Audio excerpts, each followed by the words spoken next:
Dare Remachinda, inzwi revanu, real life issues. Hapana zve kufukidza pano, totaura zvakaoma, zvatinote kutaura, kuti kuporeswa kutange kana chokwadi chabuda. Dare Remachinda, varura runyararo, from pain to healing, kubva murima kukwenda kuchedza.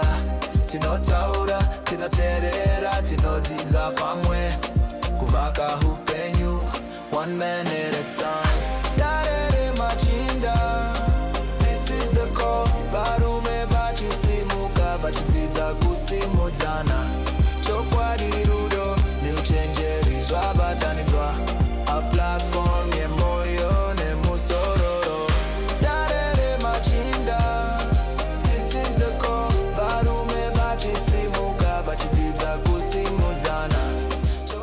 Zvigoneke zviendeke ndimi vanhu vacho pazvinhu zvacho. Toda kukutendai nerutsigiro rwenyu masvitsa dare kumberi malevel amasvitsa dare ndiye kumusoro-soro. Tokutendai mese mune yese pazvese. Ndo chete page rinokura nema10 na 20,000 every week. Nekuda kwerutsigiro rwenyu toda kukutendai. Dare Remachinda mari simudzira. Pasina imi pangadai pasina dare. Toda kukuyeukidzai mutare toya ikoko. Takagara tataura tichaita madare enharaunda. Dare redu renharaunda rikutanga kwamutare. Musi wa3 May tinenge tiripo. Ndinokumbira kuti vese vari kukwanisa kuuya kwamutare musanoregister. Tona tikuuya tivangani togadzira zvinofambirana nevanhu vese vachauya. 3 May mutare chatanga kwenyu chitsvambe chiri kwamuri. Tokutendai nerutsigiro rwenyu pazvese. Mr. C, the big boss mune yese pazvese masimudza dare marisa kure. Ndoda kutenda vatikuta vavhangeri vangu. Vavhangeri makadii boys the smoke. Aiwa, Ndakoti boys the smoke andakutaura zita.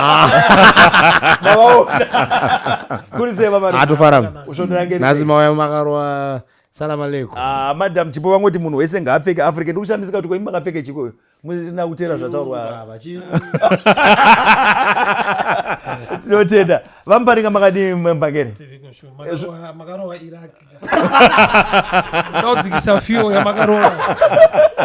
Tinotenda kuti sei. Kwakanaka kepe makainamatira. Timu yangu yawina patriangle. Makainamatira. Ndezve munamata. Tinotenda. Takainamatira nyaya titone song yacho. Takainamatira nyaya. Prof.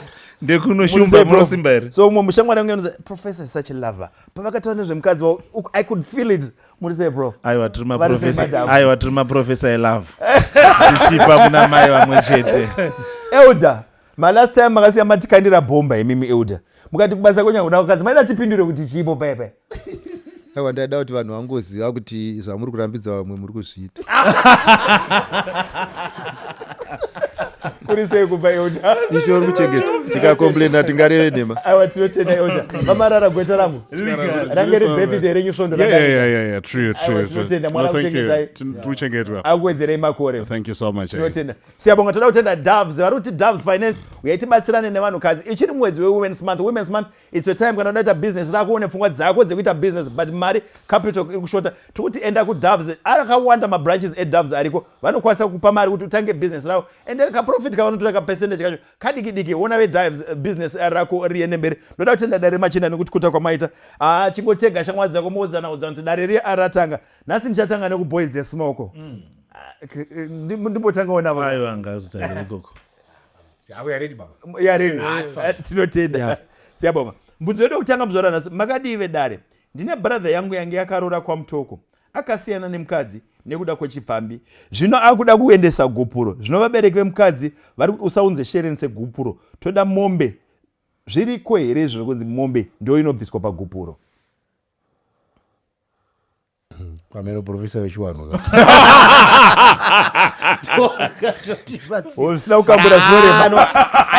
I don't know.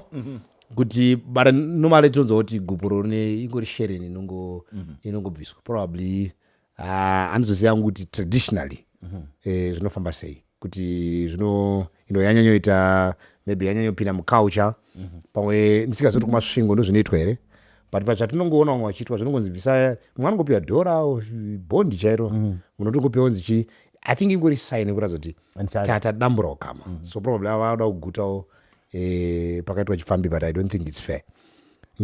Kana ifikara muchiwanhu zviri kuti you stick to kungoparadzana nekubvisa kana kasaini kuratidza kuti paitwa padamburwa I don't know pauda vanonazoziva culture but handifanira kubenefita kubva panyaya kurambana kwavaniona I think kuda ngoagreed kuti chibva kwatoti vairi mombe I don't think it's fair. kudya uke kupedzisira katinotenda mbangeri yotei maybe nemaonero angu havasida kubenefita as such vacalculata life yemuchinda kuti mombe haigoni saka uchadana nemunhu waigina because kana atorambwa arambwa ka wai mombe maybe anofesi mombe haite se haakwanisi saka tikangomuomesera vanopedzera vataurirana vodzokerana anori munhu avaramba aripo because zviri zvekurambana even mbudzi inoqualify kuendesa mbudzi but kana vakukwidza kusvika pamombe fesi ari kunzi kana mombe yakuremera uchitora munhu wako vadangogamuchira pasina mombe no mfesi achine mukadzi achine mukadzi tinotenda professor Good.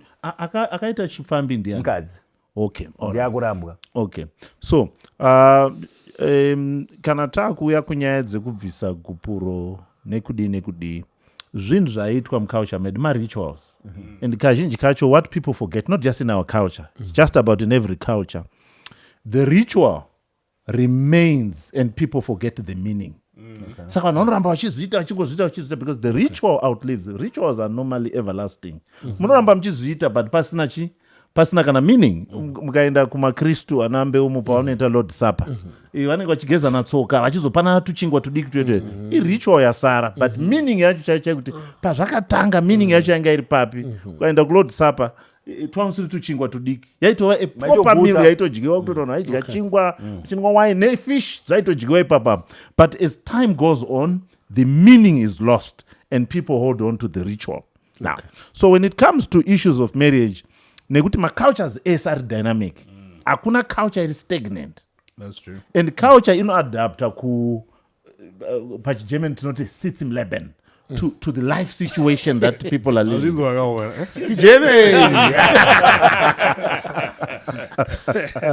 Now, so the meaning here has to do with separation. And there has to be a token and a symbol that highlights that there is what? Separation. But that token and that symbol must be meaningful. Otherwise vanhu vanoenda kunoramba nezuda. Otherwise munhu anogona kungotora chikorobho noti ndo saini yangu yegupuro. Saka even though chiti vanhu vanoti vanhu vairorwa munhu gupuro ranga riri shereni hakusisina shereni racho mazuva ano. So what we need to do is we now need to put the value yaiswa mushereni into things that are in existence today. And I don't think that it is proper then to say munhu ngauise mombe as gupuro. Huku can do the same thing. Mbudzi can also do the same thing. So I'll agree with Muparinga that to be fair, Mbudzi will do not mombe. Elder. Ini hangu ukaona ini mazira andinoita ukaona vanhu vati uya nemombe unotoenda nemombe because unoziva kuti tichangotinwa usina kuenda nayo. Ukaona vakadaro vanoziva pavakatsika ende mukwasha wavanomuziva. Saka kana ari mukristu akasimba ngaasaendese mombe, kana asiri mukristu mombe kunda aendese. Break it down, Elder. Izvi church karanga ichi inonzi challenge. Iye ndiye akatanga, ndiye akadenda, saka yapiwa i-challenge. Saka kwavanoedzana masimba ndo kwavanosangana. Saka panapa manje paakuda kuti kana uri mukristu, kana ari mukristu anobuda, kana angori munhu chaiye ngaatine mumba.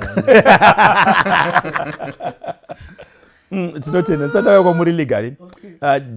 Kuchishona Google kunonzi kuti gupuro is a traditional Shona customary law token, often money or a small item given by husband to wife to formally end their marriage.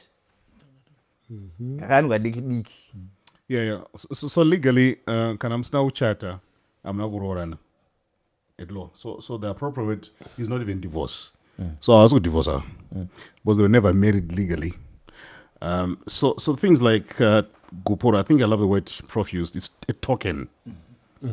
And token, the sharing, it was 10 cents pretty much. Teaching a coin before my 042 arwabas. But I think there's everything morally wrong to try to cash in on the iniquities of your daughter. Because at certain level, no, this is not right, to be honest.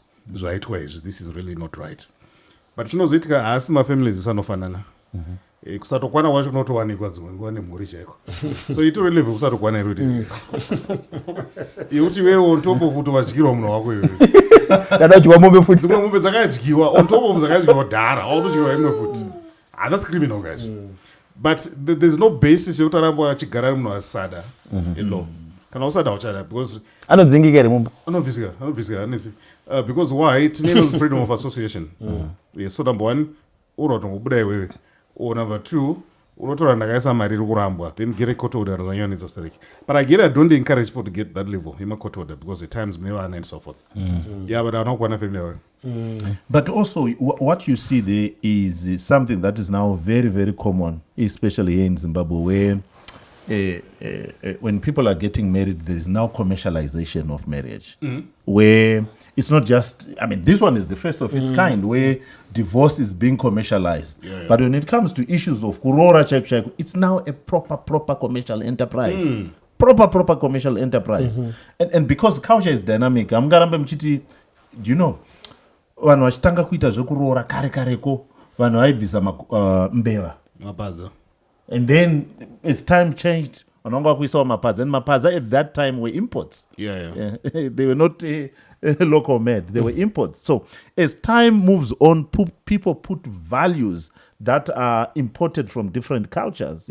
So to then think that people can go further and then commercialize divorce, it's something else. But in the Western culture, divorce is also commercialized. No, it's actually, you make money in divorce. Because what I don't know source of wealth divorce. She's a billionaire right now. And source of wealth divorce. A divorce source of wealth. Hey, pakatoiva. And utoona nchitoro risatiwana twangu twasikana twagara pa mudechi baba damakombi 5 baba.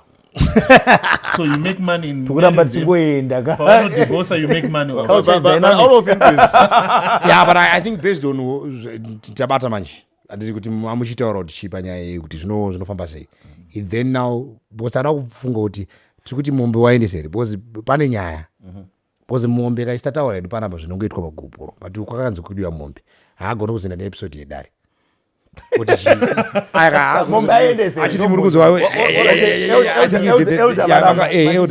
inini ndiri kuti ukaona waramba munhu kobva shoko rekuti kuri kudiwa mombe rine munhu ari kuziva kuti munhu aita chipfambi asi munhu iyauya nechivindi chokuti kuri kudiwa mombe zvinoreva kuti anoziva wamutuma saka isusu pano padare tiri kutaura zvinhu zviri normal asi apa hapana chiri normal anotoziva ende futi mukadzi anogona kutodzoka futi akabika sadza I think that we need clarity. Vanhu vachiri kugara vesera kunyorwa kwazvaitwa because asati abuda pari mombe kuti achibuda. Mdara, I'll tell you what. Zvozotipinda nekwarutambira. But this is a very simple thing, legally speaking. Number one, you move out. Okay. I was not dependent on mumba man. But remember, I move out here because this is a very toxic setup here. Okay, but in situation mdare. Because right now, it actually means it's very toxic. Yeah, but move out. Arikudya chikafu chani chirubikwa nani apa sa pakurara usiku warwara paiva naritwa makusina unyatsobvunzwa narwamukasi warara sei happy valentines ipo pakadaizwa but I think there's witchcraft also involved.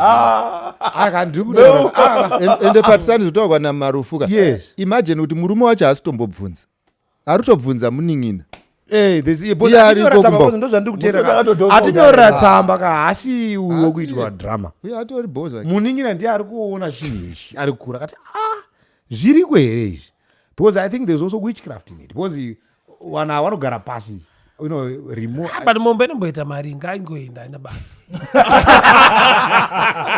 togona kuomesa ka 200 300 uchitambudzika ukaona vanhu vachitonyora tsamba varikuzati haiwane kumupanicha ukaona munhu achinyora tsamba hazvisinyore kuti tiikoisawo dhora iro rinoiswa vamwe tirarame avo. Siyabonga tinotenda dare Remachinda ndo program yedu. Kune anonzi company man ane maservice akawanda ari kuti yatibatsirane kuti tigrowe portfolio yako iende umberi. Private limited company vanokwanisa kukuregistera, private business corporation vanokuitira, ma tax clearance vanokwanisa kukuitira, kuregister PRAS pachaya vanokuitira, vendor registration number vanozvigona zvese, company registration vanozvigona. Inonzi company man, ma details acho ndo ari kubuda pa screen iwayo, tarisai number dzacho muwafonere muregister zvinhu zvenyu zviende kumberi. Endo sakangano Center of Hope iripo iri kuti kana pane zvinonetsa mumba yaitigare pasi, family therapy iripo, counseling iripo, zvese zviripo zvinoitwa pachena Center of Hope muna Baines Avenue muno muHarare. Wanai nguva kana pane zvinonetsa tigadzirisane, kurambana hakusiriko kunopedza nhamo dzese. Tinotenda. Bvunzo wedu wechipiri uri kuuya kwamuri vaMuparinga. Makadive dare, ndine nyaya yangu asi haisi marriage related. So mubvunzo unoti zvinoita here kuti vana varove baba wavo? Zvikonzero zvakasiyana zvinoti baba vanogona kunge vachirova mai, baba vanogona kunge vaihurira amai, baba vanogona kunge vasiri kuita maduties avo sababa pamba. Saka isi tobva tamira namai torova baba nokuti mai havana simba. No, it's not right. Havana ngozi kababa. Even vasina ngozi, respect yekuti ndi baba. What you need to do, munotsvaga veukama wechikuru address baba, because kurovana osati madhara akadhakwa echigangster chai anokudza reason yekuti munoneta kuti momuzenyu akadhakwa mukati munoneta pafight, because mareasons mamwe evanhu vakuru kune zvinhu zvauna understanda nekukura. Osa uri mufana waiti mudhara wangu arikuita girlfriend, mudhara asi right, wazokura uzoka mudhara anga ari right. Barika chiko. Kune zvaunoshora uri mufana ozoti bari mudhara anga ari right, because in team weta aiwa. Saka ase vana hamunara even vatadza sei space yekuti respect yekuti ndi baba inoramba iripo even vasina ngozi. Potsvagwa munhu wechikuru anoadresa, because zvimwe zvikonzero zviri beyond kuti baba vakuudzei kuti momza haisi kusumuka. Tinotenda. Professor? Wow. I think that is the ultimate destruction of a family structure. When the future generation is beating the old generation. Hakuna chinhu chinoratidza kuti imba yaparara chinopfuura kuti vana vanorova baba. I mean, it's tomboti baba vari kurova mai. Again, it's things that are there and things that were there, but it's not things that are supposed to be done. No matter what happens, we must never ever allow families to disintegrate to a point where violence becomes the answer. That's true. I mean, you can use violent words, not to come to descend to physical violence. It really has failed, and it defeats the whole idea of family. Now, the issue also is my families anenga in a setup yakafana ma gangster families. Actually, it's properly gangster families. When you look at the structure, it's properly gangster families where chimwe chigroup chinomira namai, chimwe chigroup chinomira na baba. And zvimwe zvacho kanozvitarisa zvinoonekwa futi in the evil of women, especially mothers who turn vana against their fathers, so that vana now go and play borara mai mukurwisana na baba. So vana mai takazvitaura mukasangwara, they can become pythons who swallow vana, so that vana cease to think as if frontal lobe pasisina, and they act on remote control of the what? Of the mother. So this evil is the evil of the highest order, where kana mwana akarova baba wake, you are destroying the whole idea of order in society. I mean, you know, my societies are disciplined. My societies where there are more men than women. Families where children are disciplined. Not that women can't discipline children. No. But families where vana vanokura pana baba, vane more disciplined than vana vanokura pasina baba. Not just vana muri. Even my village, anana baba wakawanda. Unaona tu vana tunobva mu village imomo tune more discipline, because the idea of the father brings in the concept of order. So when you are beating down order, you're just bringing about chaos. Thank you. Elder? No, I think ukabhadhara kunoona boxing. Nyange ukaona munhu achirohwa achibuda ropa zvakaita sekupindira nyaya iyoyo imhosva. Hongu zviri kunzwisa tsitsi kuti munhu ari kurohwa, but tinofanirwa kuziva kuti this is a family of choice. Of course. Ivo vana ava vari mufamily of origin, but the mother chose this man. Come on. For reasons best known to her. And unfortunately, to every choice kune ma negatives, kune ma positives. Saka vana, all they can do is to learn kuti vasapame masarudziro amai vavo, because vanorohwa part 2. vanofanirwa kudzidza where they are. Ende kuna mai there are systems that can protect you. Ngashandise iwayo. See, two wrongs do not make a right. That's right. That's true. Thank you. Baba vanangozi. You know what? I don't think we need to normalize madness. But getting to the point where you can even entertain that thought, that's a serious red flag. Chiromuna wasingatozive hauna right kuromun. Generally, because you see, when we normalize the culture of violence, I know my boundaries. It can be violent everywhere. So, for me, there's no scope and room for violence. Number two, there are always hierarchies which you can escalate. Number one, internally, kind of one is domestic violence. By the way, domestic violence is for free. If you want a protection order, you can actually get a protection order. Meaning, you can also apply for a protection order for your mother.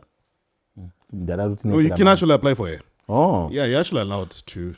Was You can actually explain, no, you can actually do that. Yeah, but otherwise, I think we need to nature culture. Yeah, we need to find alternative ways of solving problems. Yeah, but in any event, these things are actually beyond us. But I'm not saying anyone should be there on. But I think you talked about these things. But amai vakarowa mudhara pakotoda panobudera. But I'll tell you one thing. Now we also, of course, it's very difficult because in the domestic violence court, very few men go and report. But I've actually represented men. I don't want them guys. Because violence takes a lot of forms, fully physical, quite emotional, quite verbal. But on a lot of violence is just physical. Kuna sexual violence. Yes. Interesting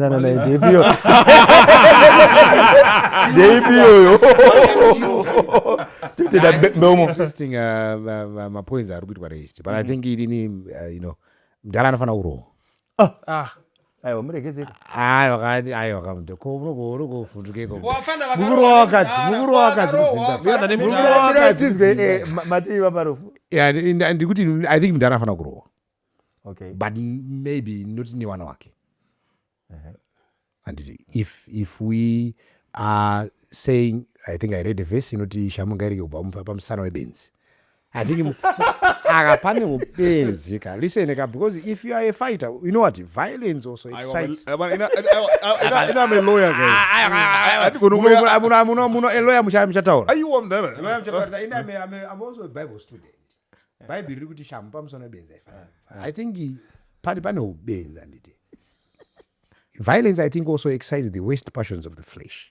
Ukatanga tsika yekurowa vanhu uchiwina haumire chinogona kukumisa kuti inini handicharo kurowa kwangu akamira now we are not talking of violence as I think in mafamilies, you see, because takauraya mastructures ina I think ndichikura taitoziva kuti kumhuri kwedu kuna mukoma B watokuzwa kuti kana mukaita zvamaita imi zvaikunzi mukoma B wachaita sei ndo waiita discipline yezvinhu zvose mukoma B nange wakadyisa tiri kumusha nyaya ukadyisa mugadheni rekwamandibaya muna August mukoma B wanozuya wakazuya kumusha muna December nange mbuya umboti ukamumhanyikonzi chichi December ichisvika nyaya dzenyu dzese dzamakaita kubva kuna January muchiretsa mbuya pamba mukoma B waitochamudza waitokuziva kuti kune nyaya kumusha kuti January muna December hapana munhu akamboita dambudziko waikuti wachisvika wachiwesa mabhekumu imi kana makangwara kuti mufanoita sei kubwerwa pasi because mukoma B ndo waidisciplina kana ukadzwa mbuya kuti mukoma B wachaita sei wachauya pane mumwe munhu aiisa discipline pamba musha uyu hauna here munhu anotaurwa naye anouya kuzodhira nababa vanorova mukadzi because kurwa nemukadzi itse also isaini yekuratidza kuti you failed mati kutaura macommunities ane installa discipline one not violence kuita zvibhakira naye panofananga paine munhu ane simba rikuuya kuti ngaabatwe ngaasukwe mbira dzakoto torai shamu mukadzi arohwe iye akapedza kuti gentleman mandibatsira mwari wakuitire zvakanaka ndanga ndisina kupaona ipapo ototenda kuti uyai nesadza ropakurwa kwakadii kumba vanhu vapenyere zvakanaka you've been given discipline ari kufonera kuti dai mamusita kundiita zvamakaandikutaura I think also pamwe ndiri an old soul ndiri kutaura ndiri munhu wekare madhoketi asodya there was also amene professor wechiwanhu vanogona kutibatsira. There was also a point even cultural where you see handiti zvinhu zvichi vanhu vachiisa nyaya mumhuri tichitodhiriwa nadzo disipline ichitoitwa munhu achiti akarwa paseri akapukutwa panongopukuta muromo otodzoka oita pasina zvaitika otogara oti ndigirese zangu ndidye ozorwa. ichi takakura tichizviona izvozvo vanhu vachiti pasina but zvichiitwa zvakanaka munhu achitonzwisa kuti pane munhu anorwa zvakanaka here ne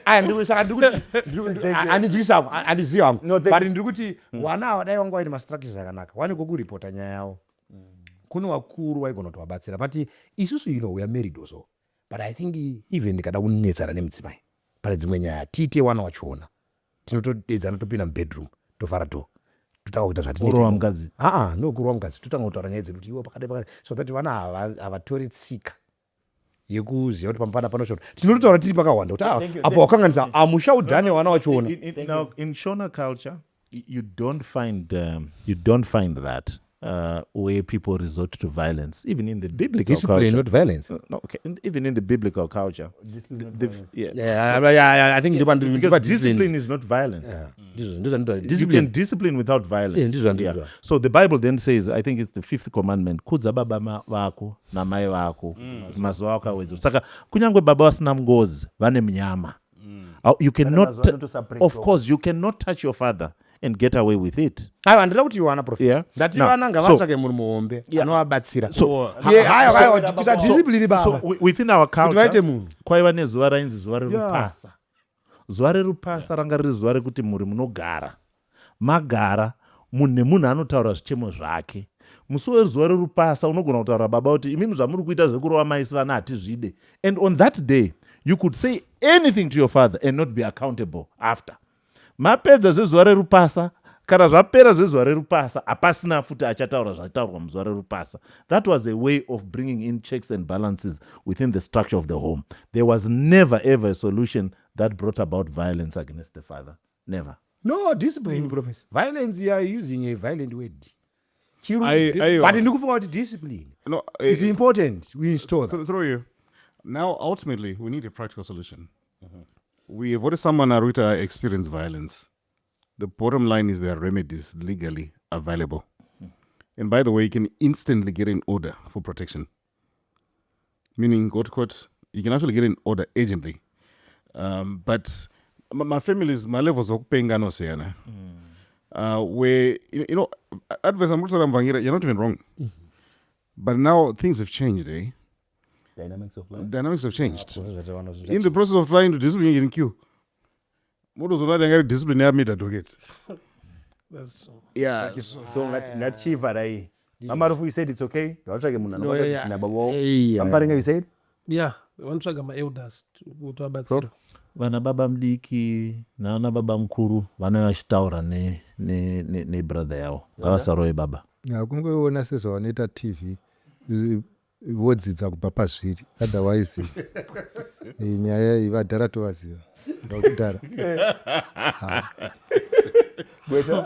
I think I've spoken on this. Thank you very much. Yeah, but most importantly, let's get advice. Decide anything foolish. Tinotenda iRepay iri pabhadha center mugweru vari kuti zvinhu zvese zvaunokwanisa kugadzirisa zvakufira iwe iPhone, iPad, iMac. Wona veIRepay vanooneka panamba 27 abhadha center mugweru. Usaregedze foni yako ichinzi yakafa. VeIRepay varipo zvinhu zvese zvine i zvinotanga na i vanozvigona iPhone, iMac, iPad, iBook. They repair. iRepay. Yeah.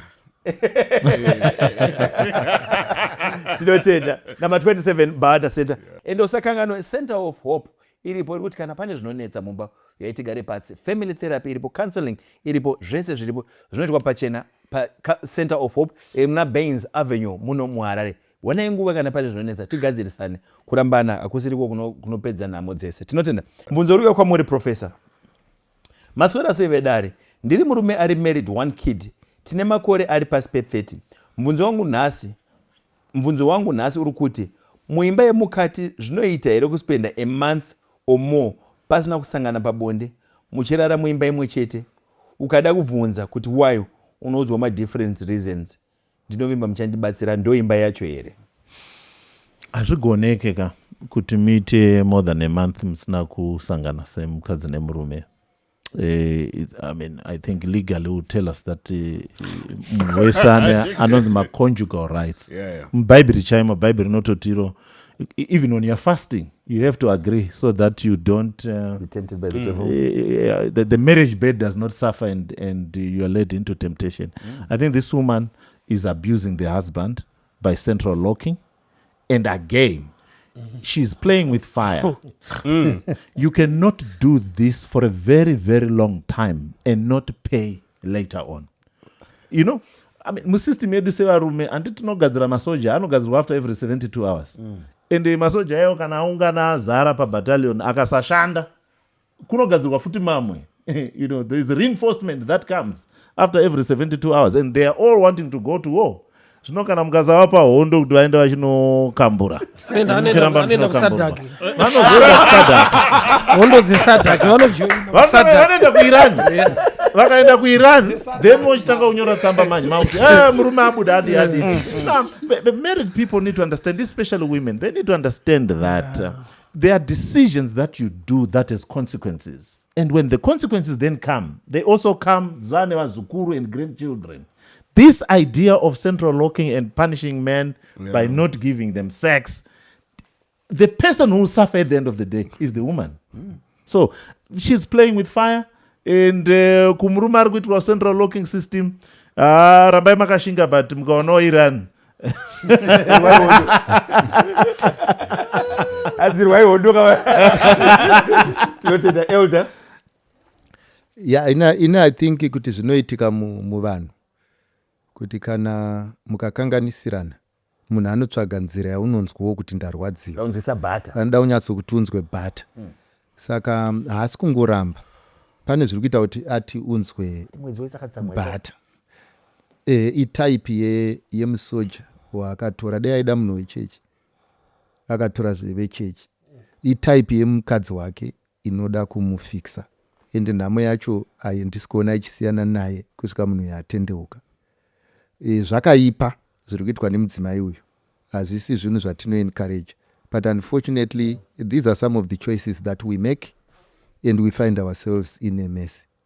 Imagine kuti murume ndiye iko zvine zvari kuti ndiri kukanganisirwa, asi murayiro waJehovha haumu excuse. Unoramba wakamubata nesimba kuti unofanirwa kuve faithful to a wife who has decided to be your enemy. Unfortunately, apa tingatobatsira vasati vapinda, iye apinda ndaachitongoona kuti anoita zvinoita kuti apiwe zvaanoda. Pakaipa. Marara, Iran. Legally. Pakaipa. You know, now there's something called marital rape. You can't actually force yourself on her. Yeah, you can't. It's actually immarital. But there's a point, gentlemen. There's a statement on the mother nature hates a vacuum. Exactly. What you're not doing, Phathisani, whether you're going to church, whether you're not, when the flesh begins to speak, just know, kuti, you're making him vulnerable. In drama, they're going to meet someone who's going to do the exact opposite.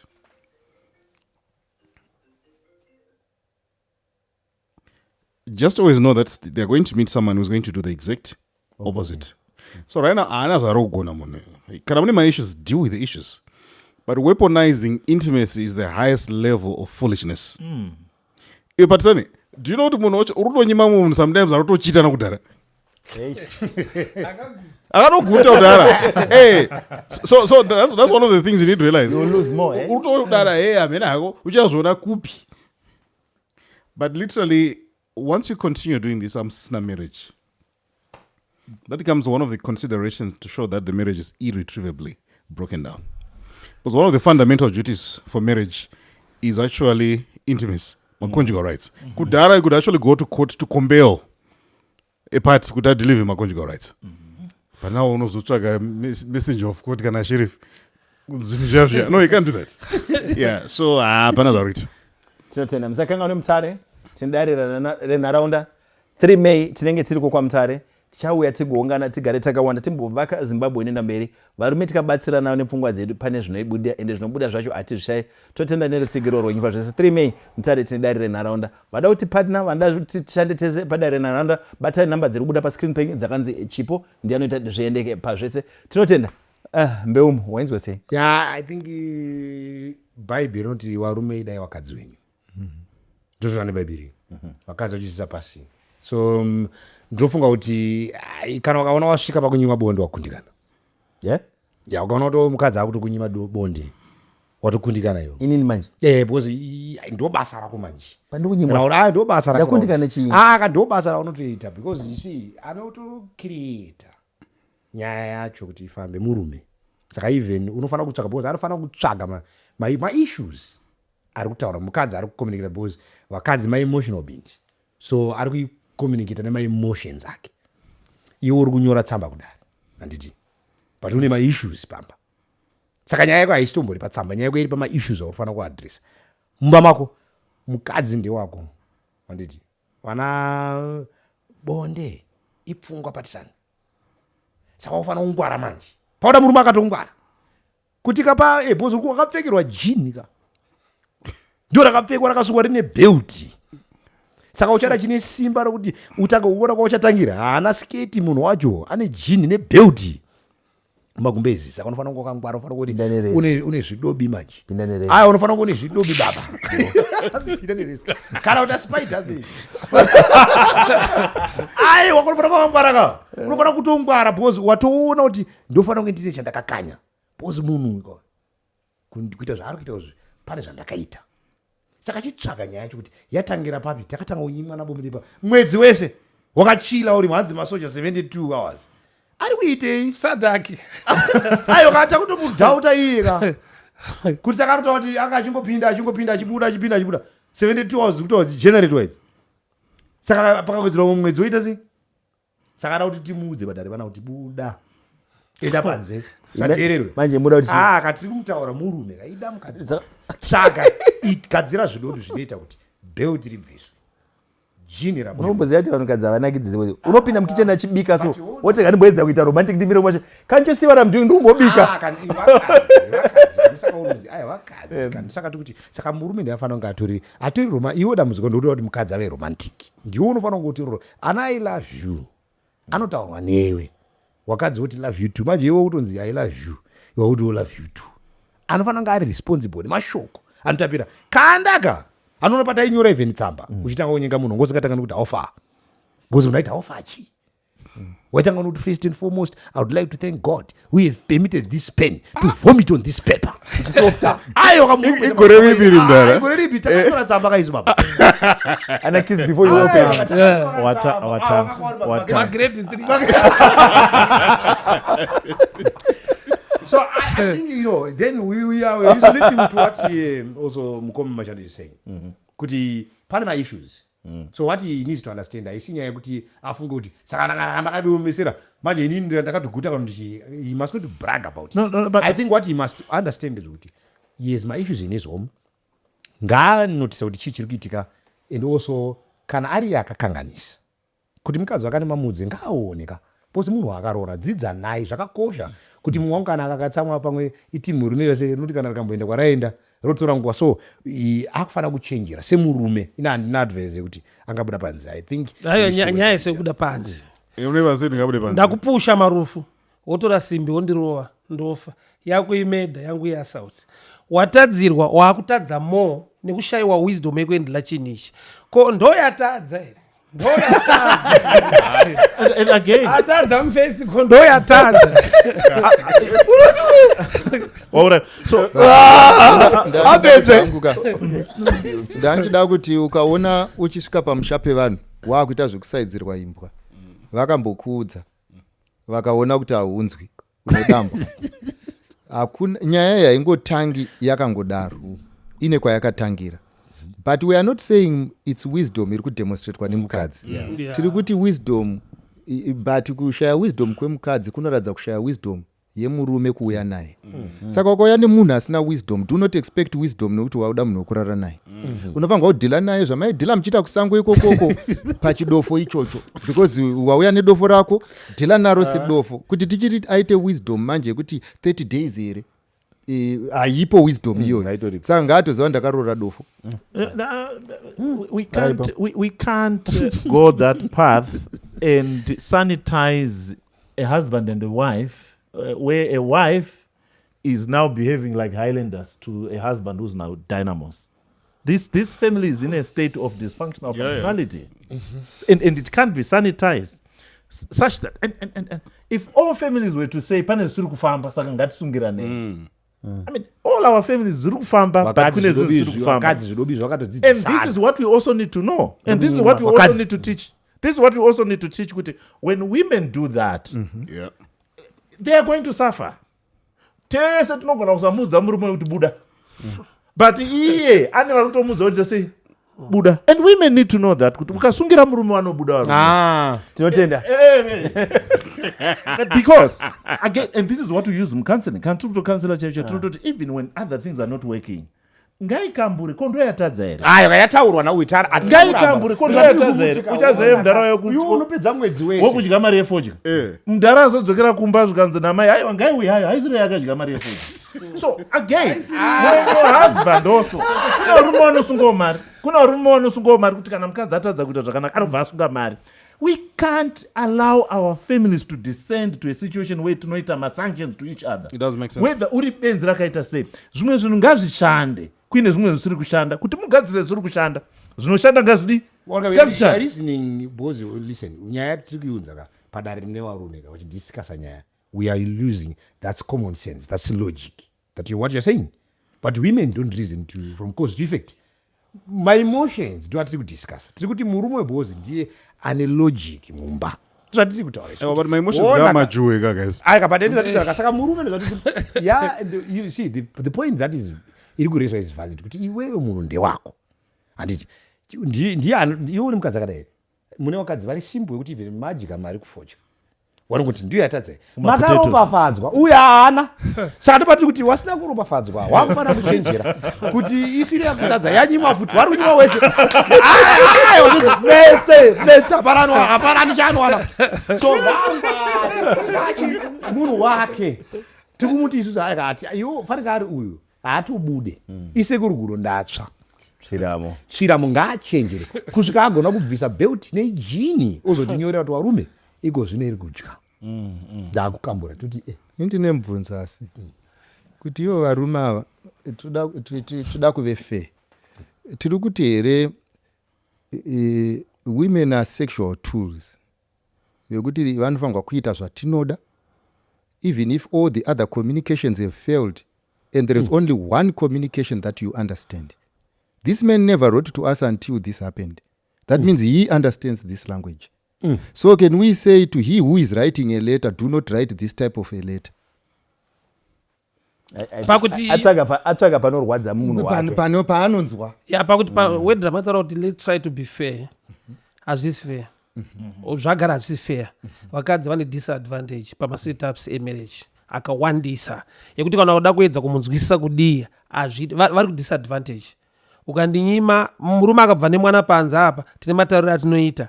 Mukadzi akanoita mwana panza haatombomiti mwana wacho akangobatirwa message kurwa pasi. Hazvisi fair. Saka hazvimbofa zvakaita fair. Inokonzereswa nenyaya kuti handiti because women omari munhu vakadzi tinotenda tichadzamba pabvunzo mumwe chete mubvunzo yedu yakawanda zivararasi. Saka varume language yamunonzwisa yakaipa kuti anyore tsamba atanga anyimwa zvimwe zvenge zviripo mumba umu kana kusabiwa anambozvitaura atorite anotonyora tsamba wangu atonyori wanotosova wega mupfungwa dzenyu osova wega kumudza kuti chivu. No, the message is clear. Itamurambira. Tinotenda dare Machando. Kune vanonzi LPS vari kuti tinopimba motikari yako zvaunoti vane mapickup matrucks ende munoona veLPS matoba maridgebar ndakaonera ipapo vanopimba motikari yenyu kusvika parutani pamunoshuwira chaipo anga vari mabhampa matoba zvimabhubha vane zvese zvinobuda ipapo. LPS iri muno muHarare vabatei ndo zvavanoita zviri papicha namba dzavo dziri kubuda ipapo ende usakangano Center of Hope iripo kuti kana pane zvinonetsa mumba yaitigare pasi, family therapy iripo, counseling iripo, zvese zviripo zvinoitwa pachena paCenter of Hope muna Baines Avenue muno muHarare. Wanai nguva kana pane zvinonetsa tigadzirisane, kurambana hakusiriko kunopedza nhamo dzese. Tinotenda. Mubvunzo uri kuuya kwamuri uyu elder. Hai vedare makadii? Ndine mudzimai nevana 2 girls. Mukadzi akabatwa shuga nelupus, handizeti LUPUS, lupus. Ndofuka chirwere. Just after the birth of the second child. Challenge yavaipo ndeyebonde. Tinongoita ka 1 round in 3 weeks or twice a month. Mostly she'll be complaining of body pain. Indiri kuda mumwe mwana uye ndoda bonde. Kuti ndotora mumwe mukadzi kunze here kana kuti vana mainini. Mainini vachiri vechidiki vane 22 years. Ini ndine 44. Kuti nditaure nyaya yacho kuna madam, ndinosenge ndinogona kuvapa stress. We got 3 houses in town. So I think ndikaita mumwe mudzimai anoenda kunogara kune imwe imba. Ndisape mukadzi wangu stress. Ndibatsirei. I was also saying, Ayo kadimira ane plan. Ati chidindo Joshua. Kwesa chidindo. I think if you don't have feelings, buy sex tools. You get your service. But kana uchida vanhu vane zviwira vanhu vanorwara. Apa hatisi kutaura nemukadzi ati izvo murume handimudi kana kuti mwana handimudi. Murume ari kuacknowledge kuti mudzimai wangu anorwara. Ari kuacknowledge kuti she is in a situation yekuti she requires sympathy. And the only person who should sympathize with her is the only person ari kutoona kuti ari kutoona kamainini ari kutoronga. And you see, it's like inini ndoita accident and I'm in a wheelchair. Madam wangu pane kuti vafunga kuti vanondiendesa sei kuchechi vachipusha, vakungofunga kuti varuda unotsvaga umwe munhu wekurara naye because muwheelchair hamuchaiti. I think we also need to be human pama issues akadai. These are not issues of choice. Ijeri rangovakwa otongopika urimo uchibatsirana neumwe wako because ari kutopika ndo zvitoripo. Haungachimusiya when it is raining. I cannot advise someone to leave mudzimai when it is raining unless if it was by choice that the woman has decided to be irresponsible. Yeah, pakaipa Prof. Pakaipa. Elder, yabarua hiombe. Lupus is a chronic autoimmune disease where the immune system attacks healthy tissues, causing widespread of inflammation and damage to joints, skin, kidneys and organs. It causes unpredictable flares and remission, with early symptoms including extreme fatigue, joint pain, fever and rashes. Thank you, my blades are producer. We do 2 minutes. Don't you know the lupus? Very extreme. And vasati vataura Gweta, imboimagine mukadzi akateerera and this discussion iri kuitwa and murume anyora to this effect. I'm not saying zvakaipa kunyora. I think as men we need to be human. Apa murume atoda justification. Ndofunga ndoona program yane mukadzi wake. Arada kuti teerera mukadzi ndo zvandakuita. Akuda kuti munyorere mukadzi wake tsamba. I'll go with Prof. Okay, for me it's very, very clear. It's and we've always said that the moment you get married, things get worse. Why? Because I mean, within human dynamics, there is the law of entropy, human proclivity. Things get worse. Yeah, worse. And you know, the marriage can manage my worst of situations, and how you manage situations also. Does not depend. So when you are white, if you are going to use Western solutions, or if you are going to use Western solutions, you then say no. In good and in health and in what and in what and in what. But in different cultures, there are cultures that understand the complexity of life and the uncertainties of life. That manages a worse-off situation by choosing better devils in a situation where there is a plethora of devils. Yeah, there's a plethora of devils, and you need to choose one. So, from this man is highlighting that there is wealth, there is mining. And if you go into our culture, this is very, very simple. How is it simple? And I'm not wotora mainini kana matora maini munototaura nemukadzi musaita chiwande inonotaura nanatezvara motora mainini. When you do that hausi kungogadzirisa situation yako of the sexual ages, because kuti mukadzi ari kurwara does not remove sexual ages. Inoramba ichida. And because kana iri kuda you are not evil because iri kuda, you are human.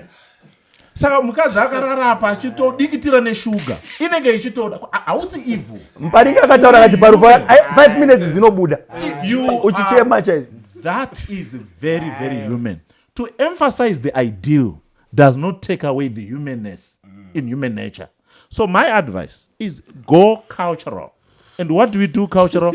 Enonotaura nanatezvara wotora mainini. What does it do? Number one, muri kuchengetedza wealth iri mumba yakutendera iri mupi iri mumba. Vana maiguru ava vana maiguru vana vemukoma vakugona kuchengetwa zvakanaka nekuti akuachengeta ndiani ndimai wavo than mutorwa. So what are we doing? We are looking at a situation where there are many devils, and which better devil can we choose? And for me, the cultural solutions that were given in our tradition works better in this situation. Yeah, I think saka varume votomirawo kurwara. No, in our culture now, vazukuru nana bamnini, they also do that. Endo pandiri kuti varume motomira kurwara because mukarwara chadyirwawo kunoshedzwa muzukuru outemera even ukatotadza kuita mwana culturally. Ndiri pabhedhi ndozvichaita ndirame ndikoti ii ndichigomera. So do you know what they'll do in our culture? If you can't have a child, what the culture will do is paishedzwa bamnini. Kana bamnini vakatadza paishedzwa muzukuru. But iwewe nyakusaita vana, you were not told. What was the culture doing? It was helping a situation, keeping it in the family. Because mukasadaro pachazongouya bere. So how do we make a situation better? That is devilish. bere baba. Tinotenda. Vamba Marufu, your take. Yeah, and my cultures all have sinned. Maculture katika they're condemned. Vano try, to reason, to logic. But I think also in every culture, God also opposes principle. Because now, God say what we have been discussing here.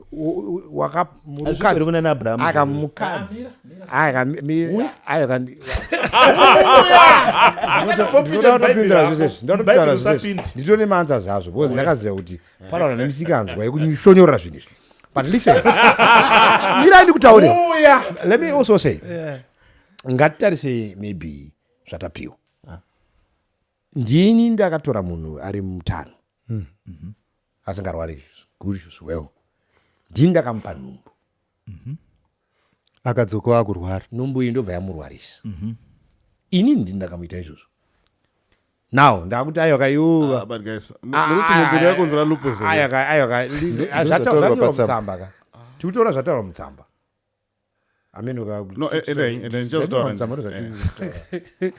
lupus just after the birth of the second child. Okay. So what if anditi kana tikanga tichitaura chinonzi marriage ndakati marriage aiseva ideni from its institution. Mwari achigadzira marriage akaipa a holy pair Adam and Eve.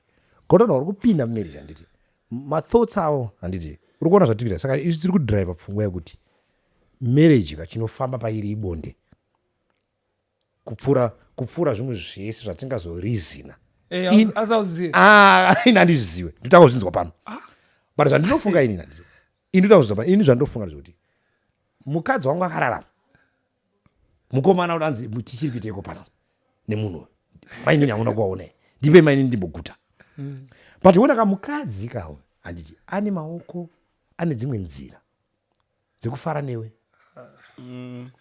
fara chakadzimwe nzira dzekufara ka uyo haana kufawo because tiri kukusunga iwewe nekuti chi ari kurwadziwa muwiri mukadzi uyo asi kugumika majoint anoita marasha asi kugumika ita plan uri mumarriage because wonaka tiri kuti shumba hazvina basa ndopa chimira afe because uri kuti ngafe ndiri kutaura ndiri kupa opinion yako kana akasafa chitanga kufa iwewe chengeta masozi chifa wonaka ndiri kupa muchataura zvenyu mamutara kauchava muchiti muchinakirwa muda kufanaya but ndiri kuti ini muchinakirwa nebonde muachitambura tanzi right waguta manje wopukuta budo zviri sei kurwara tota seya munopora here munofarira kunamata uchituka ukapedza kumuona wampuku amene kuti tsvakai vanofukuta inini varume ndicharwara mukadzi wangu ngaamirewo nini wakuma titoita munamato padare rino usazondisiya uchimhayanaanonditarisawo wakuma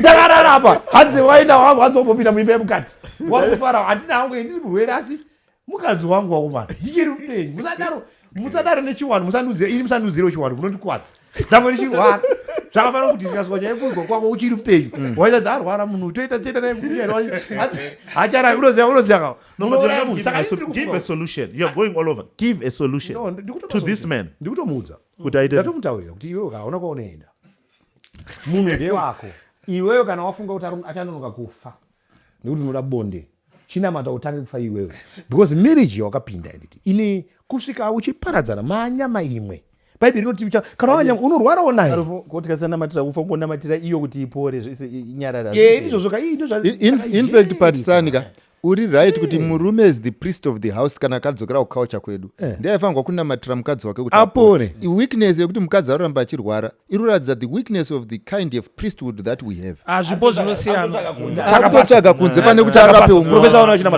because if we were to say professor wachiwanu is fine if we were to say toda kumbodzoka tiri varume if we were to send a message out there to say if you are no longer able you are no longer of use to me, I think this is not a man's position because munhu angadirwe pakufaraka.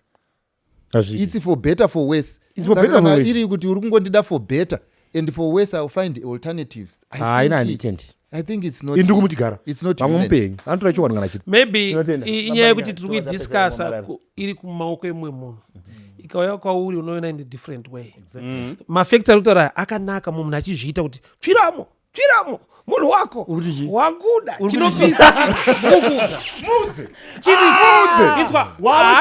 asi kuva ivhu kutombonyora tsamba kasense of discipline and respect kachirimo kuti even dai mukadzi handizvanorizena sei aigona kusvika palevel yekuti murume wangu situation yandava nayo unoionawo sei ashuwa mwangu ndine ndichitomboda pa ndichikunzwira tsindozodai mukadzi zvikatobva nekumukadzi kuna munhu anogona reasona that way kuti ndoda kukusunungura uregere kuita ufewe but uve munhu anoenjewawo but takatorana tine magoals ekuti chinhu chichatsva kusvika tachembera chagumira halfway tochidii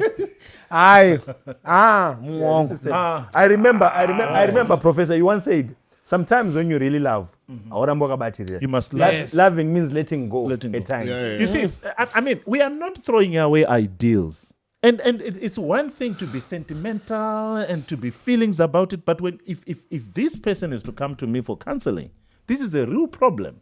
Why? Because he's a human being. And as a human being, there are needs that are there. And because you have those needs, it does not mean that you are evil. I want to understand. zvese zviri munyama mangu zvinoparara neni ndinorwarawo no you are pfungwa dzangu dzinotambura mbeumo you are confusing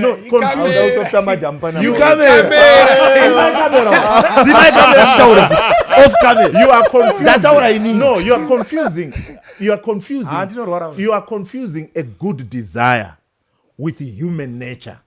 Those are worlds apart. We all desire to do what is good, but human atinogona kumwa anoradzika unobhilivisa madam ndamurasa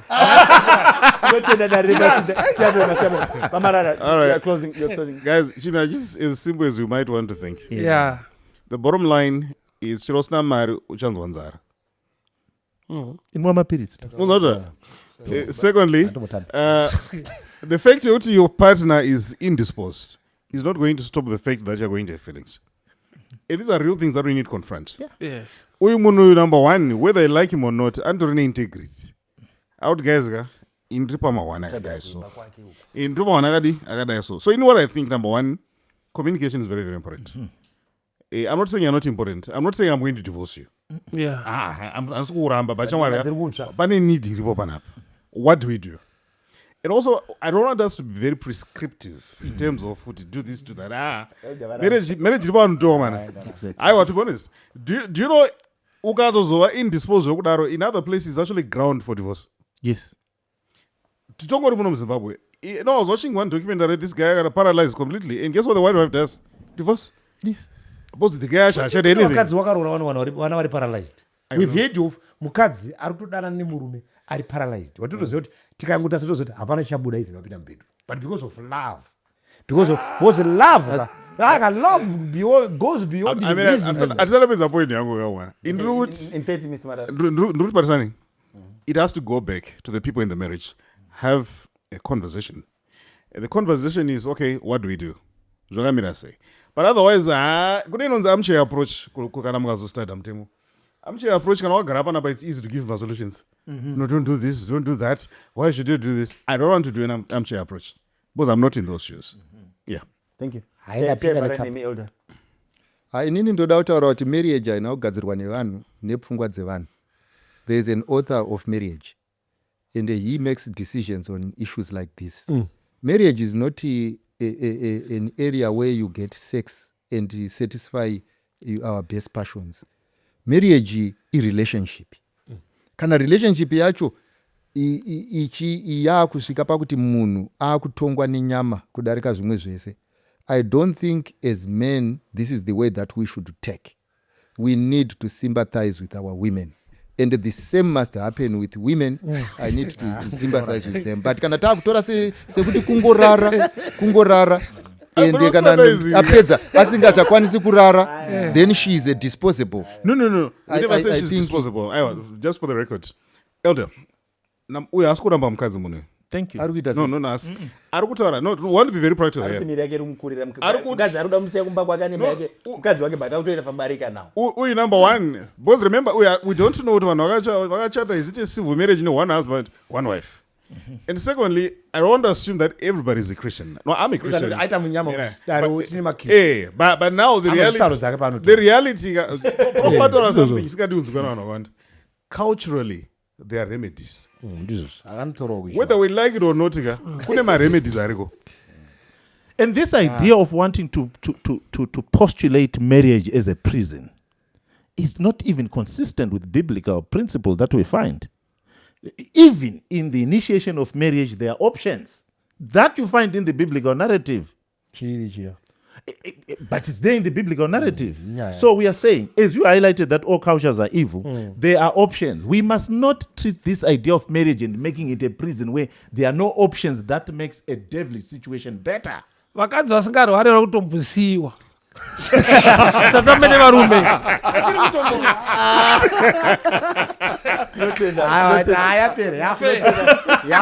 Tinotenda dari remachinda. Verenz Africa varuti tisu tine magadgets, maaccessories emumba, maappliances emumba ari tops. Kana wafunga kutenga fridge yako, wafunga kutenga washer yako, TV yako, mitupo, LG, Hisense, you name it, Philips. But Rains Africa vano deliver within 24 hours kwaunenge uri. Uyezve maproducts avo ane warranty neguarantee. But Rains Africa. To close this segment, ndoda kuvunza mubvunzo unoyi. Tichipinda hedu muchikamu chedu chekupiri chinova chekupedzisira. Vamarufu, why did you get married? Where? Why did you get married? Why did you get married? Yeah. What's the reason of you marrying? Hey, there are a lot of things, brother. Care to share? Just in 10 seconds. I think kunzwa kuti there's a gap. And there's a gap. Randazotanga rapo. Because ndiri murume waenda unoshanda in the field, wadzoka mapoto amari mwezuro wasvika ari pamba makaita dust makadivi ndikuti there are a lot of things. These are some of the things. Today ndiri muwangu pana wandinaye anondibatsira. Number 2, mhuri, feeling yekuti undorata mhuri. I need a family. Ndadzoka kubasa ikoko ndasvika paine wana ndichiwaona ndichiti wana wangu ndichidi ndiri, the thought of want to have a family ndikuitawo musha. You see, so there are a lot of things. Thank you. Yeah. Why did you get married, Muparinga? Yeah, you need a partner in life. As now I got a egg. So ndine muwangu, number one thing ndisekuti tidanane, tigewirirane, tive ne family. Professor. Yeah. Okay, so it was for me. It came out of a need of companionship and to have very manly and masculine needs to be met, as I also meet the needs and feminine needs of my woman, and then to have that completeness that comes. chirungu chamukuta ingoisvi kuti ndaida kukambura. No. I did not get married for kukambo, but it's one of the things. It's the icing to the cake. There are many other things that came with completeness. Yeah. Thank you. Elder. Inini ndakadanwa, vanhu vakadanwa vakanzi makusindiseka varume ndeka kunonzi kudanwa. Marriage is bigger than human mind. It's a sermon on wheels. We are trying to be like Christ to our women. So in marriage, it does not sharpen my wife, it sharpens me. Saka iri kuda kuedza kuti ndipinde mune zvaitwa naJesu kumutadzi asina kutsama. Saka it's helping me to go kudenga. And at the same time I'm preaching the same. Okay. Thank you. Prof, Mamara. I now believe the Fifth Amendment.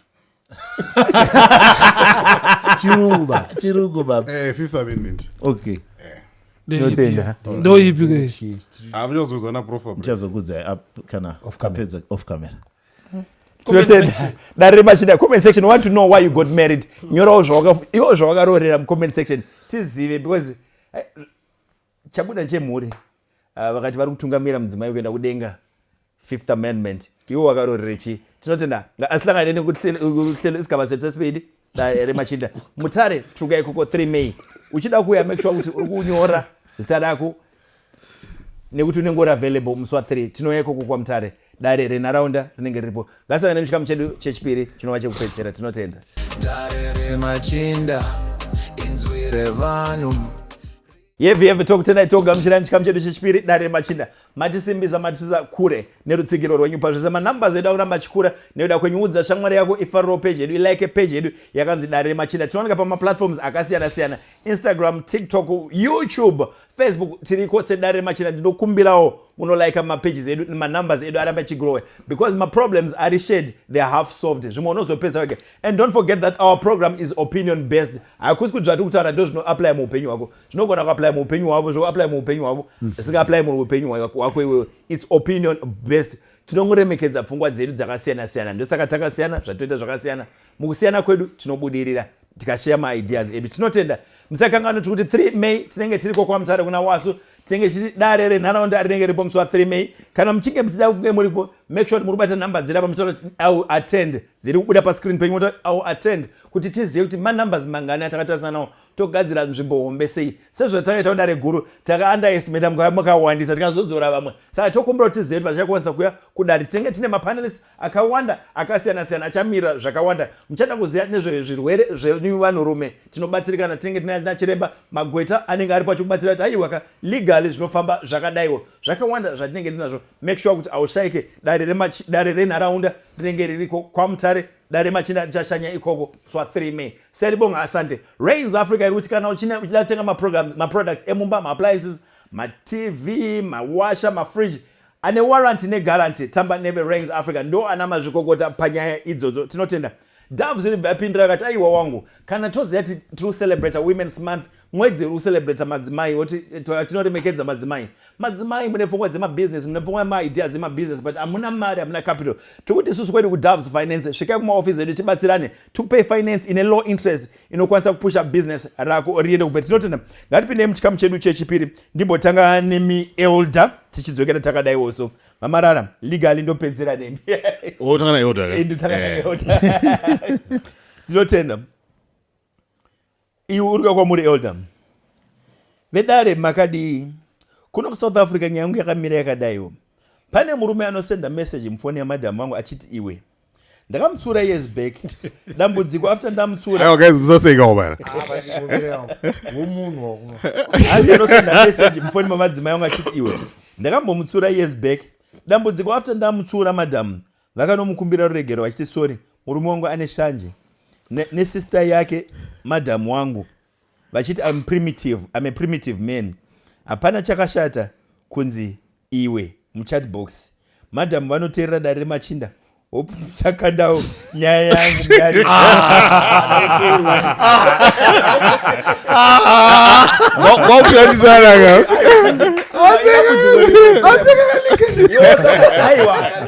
pachokwadi Marufu wasangana mnatani mkazi wakati iwe uchiri kurarama ndotende tutangane mielda yote inini pakuti iwe ndanga ndisina problem napo asi pakuti akazoenda akanoti murume wangu ari primitive achikumbira ruregerero kumunhu akanganisirana nemurume wake, I think there is a problem. Ende asi mukadzi wacho zvaari kutaura ndezvechokwadi pamusana pekuti this man is not thinking. How can you have a woman mumba who sides with enemies ende iwewo otibvunza isusu uri kuSouth Africa ikoko? Angade akatora decision kuti since I'm a primitive man chirega ndidzokere kumother nature ndinoita zvinoita mamakudo nechii tiri kupi tiri ikoko because apa zvinhu zvavo zvaramba kuita ende mukadzi akatozviona kuti we are dealing with a weak man and no decision is going to be made. There is no way inini I can stand with the enemy mumba mangu ndotanga tambopedzerana ndozotaura not this kuti anonokumbira ruregerero kubenzi azvishandi. Saka murume uyu ndiye anoda kubatsirwa kuti ari kuratidza ndosaka varume tiri kushorwa if we have got this type of a man. Nyaya ingade yakapera kudhara because akatoita uprimitive wake. No, it's actually Trey. Chinoitika is what you tolerate determines the standard that you set. The highest level of disrespect is you are married and you still want to enjoy the benefits of being single. What are you married? We ask ready for marriage. Chino's marriage, gentlemen, is understanding that this can be fun to me, but can also amount to discomfort and inconvenience in this way. Guys, majority of the time learn to be decisive. When nonsense that normalize and those considerate. But this guy is literally disrespecting this marriage, and obviously, by the way, the moment you continue tolerating that, I'm a one. Yeah, I think iwe handiti wara kuti iwe ka anyora mufoni memudzimai wako ndere mushedza uchiti mainhingi ndere wasikana iwe ndere wasikana imi ndere madzimai wara zvandotora. Saka marriage bhaibheri kuti murume anosiya baba wake namai wake mukadzi osiya baba wake. So chinhu chewanhu macho ukatochitonzi iwe ka uri musikana ari mumarriage iri kuda mukadzi mushandi wemukadzi ka mudzimai munhu akura respect dignity. I think chirungu amene uchanzwa newe kujema chatozosvika vachitonyorana uchimana chatibatsira chirungu wana iwe uchatozosvika vachinyorana hani how are you hani how are you hani apa apa murume womunhu warovisa mumbe mudare babo amene makurira takaita shumba maybe nekwatinobva isi tine zvatakaona zvichiitwa handiti waitoona kuti even mbuya wangu chaiwo waona kuti even wasvika pari kudzika makwatakutoita munhu mukuru pane respect ndimai you see mama mitupo machichi you see musha wodzikama uri kunzi iwe wakaroorwa nimwe murume ari panze kudedzwa kuchiureka kudedzwa kuchiure ndosaka akutodhiskasa nyaya yacho achishora murume wake neuyu ipfambi dziri mumusha eka ndizvozvo. Saka uyu andiri kuona manje ari kufara manje bhururi achifanira kuti wazvinzwa uri pfambi ndakakunyorera kudare murume wacho ndiyakudaro manje kuti inzwa zvauri kutaura kunzi uri pfambi iwe atadza imba yake eka ndozvaari kuuzwa kana yeuda manje kuti wakundikana kaiwe uri kutichoresa manje takuudzira kamukadzi wako kuti une pfambi ndiwe wakaiunza pamba waita. Saka you see saka vanhu zvinhu zvikuita vanhu vasina kumachua marriage ina kutomachua because Jesu anototaura futi even panyaya yemarriage amene uchabatsirwa namuprofesa Matthew 19 anoti marriage is not for everyone, it needs certain aptitude and grace. Chirungu when you're not able to grow into the largeness, when you're able to grow into the largeness of marriage, do it. Kuti marriage inokura munofana kunge muchikura fana kumachua une wana murume ari panze ari kukuti iwe show some respect. Inini mudzimai wangu tisati tane wanisa kutanga tichangotanga kudanana handiti ndoda kubvunza pane malanguage ekubasa antonyorwa nemukubasa chinzi how are you sweetie nemunhu wekubasa kwake. haya wakadaro usabvunze ini nyaya yekubasa. I'm a wrong person. Ini ukandibvunza totanga kutorwana ndopanditotoirambira nyaya iyoyo. Handikozi iwe chata ndiri munhu wekubasa. Sorry, ndiri munhu wekubasa. Pamukadzi wangu munhu wekubasa pamukadzi wangu. Waibvunzire nyaya yacho ndakonetsa. Hando ndosaka chishamba dzekubabasa. All right, it's okay. But listen Shumba, I think ndizvo ndiri kutotaura kuti munhu atotiuraya munyaya yacho andozvona anzi mudare rebosi anoda dare remachinda. ndomuchinda hacho. Saka I think that is a point. I think he need to rewire his mind. Akurewo murume kuti agone kubatsira mukadzi kukura. Thank you. Muparinga. Yeah, whether iwe kana imi, for me I don't take it from another man ataura nemukadzi wangu ndoti zvine respect saka it's okay. Even zvine respect akamuti imi amasino kuti nyaya iyi ende kutorega mukadzi achiti ora dai pakanzi imi aignore angasinganyore tsamba vanoremekedzana vachirovana akanokwana kana imi maswere imi tiri kuona saka whether respect or not ari kutaurirei nemurume panyaya hazvifanira kuita ende wesi kuti unotoziva kuti akaenda kuno murume kunomukumbira regerero iyo akaizwa nani information iyo ari kuitiswa ari wika kutonzwa kuti vakatoenda vakaonana vakumbira regerero kuti murume wangu is primitive unongoti ndakuda kukadzi ari primitive ndi handikukwanisa wo muregedza because aiwa and civilized aite for me whether respect or not kutomboti ane nguva nemwe murume anotaura naye vachitonokumbira regerero usakune wakadzi vanokunokumbira regerero panze mumba make ari very stubborn because panze apa ndopaanoda anokutonzi sorry murume wangu akazobata mamessages edu. Sorry murume wangu akazoona message zvinditi iwe atumia haatsana inini tiri maextreme guys kungochibuda chiichi aiwa ka ndomukana wacho kwa dzimwe nyaya dzatinozobata dzinotanga iwe anotaridza kuti vane malevels avasvika. Absolutely. Ndine imagination iri deeper. Chapesenare iwe. Pamberi pa iwe unoziva pari nyaya rei unokwadza. Saka aiwa uya anoto sidelana neenemy achataka murume. Aiwa asi worth kuamua muma. Tinote seta kwa muri professor. Musakangano kuti kune inenze family counseling kozoita individual counseling zvese zvinooneka ku Center of Hope vanonga muna Baines Avenue. Semuri tine zvakawanda zvinonetsa but problem yaunobudisa moyo mako uchitaura nemwe munhu anogona kubatsira kuti svika pa Center of Hope usakangano zvaunotaura zviri confidential uyezve hapana kana mari rudiwa. Number yempana Baines Avenue ndio iri kubuda ipapo ende tinobatsirikana ipapo se family se mhuri se group nokwanisa kuwana counseling inotibatsira. Professor panyaya yedu. Yeah. Indoda kunyanya kurerekera kunyaya zvinhu zviri realistic. Whilst I observe what is idealistic, what is ideal, what is right, but toda kuti tinyanya ubate zvinhu zviri realistic kuti zvinhu zvatinenge tichitaura zviri real here. Now, kune marriages ekuti vanhu are under pressure because a wife or a husband is forced to get everything that the community used to give and get them by momo. Whereby hautauri naomwe arume hautauri naomwe akadzi hautauri nekuita sei, and we understand why people are doing that because chiure chawandawo. So people then think that over controlling brings about morality, and yet that is wrong. Hakuna marriage inopa murume inopa mukadzi everything that a community needs, because no person is an island.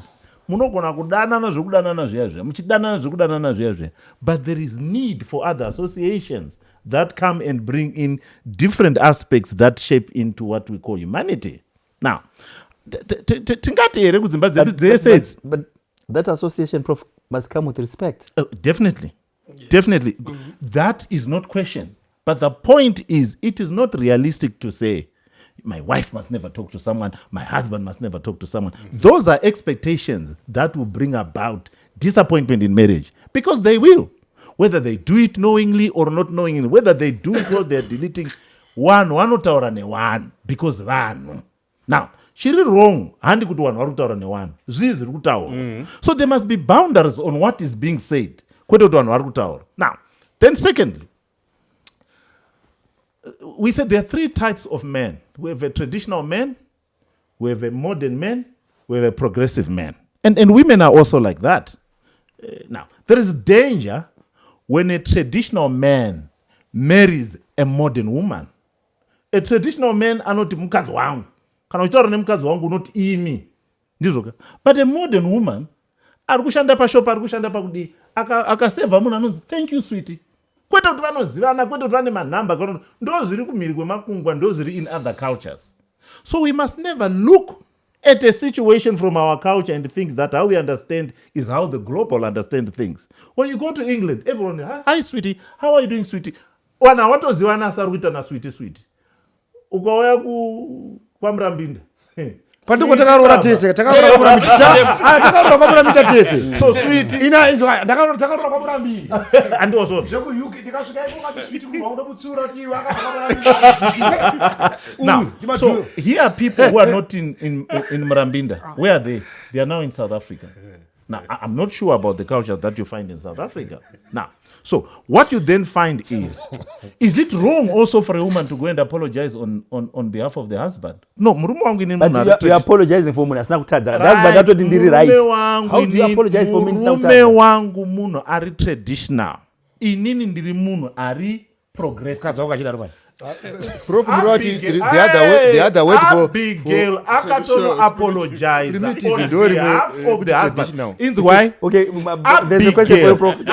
Before I answer that question, kune mukadzi akarorwa kaBigail naDavid. Maapology mambo yakazochekwa.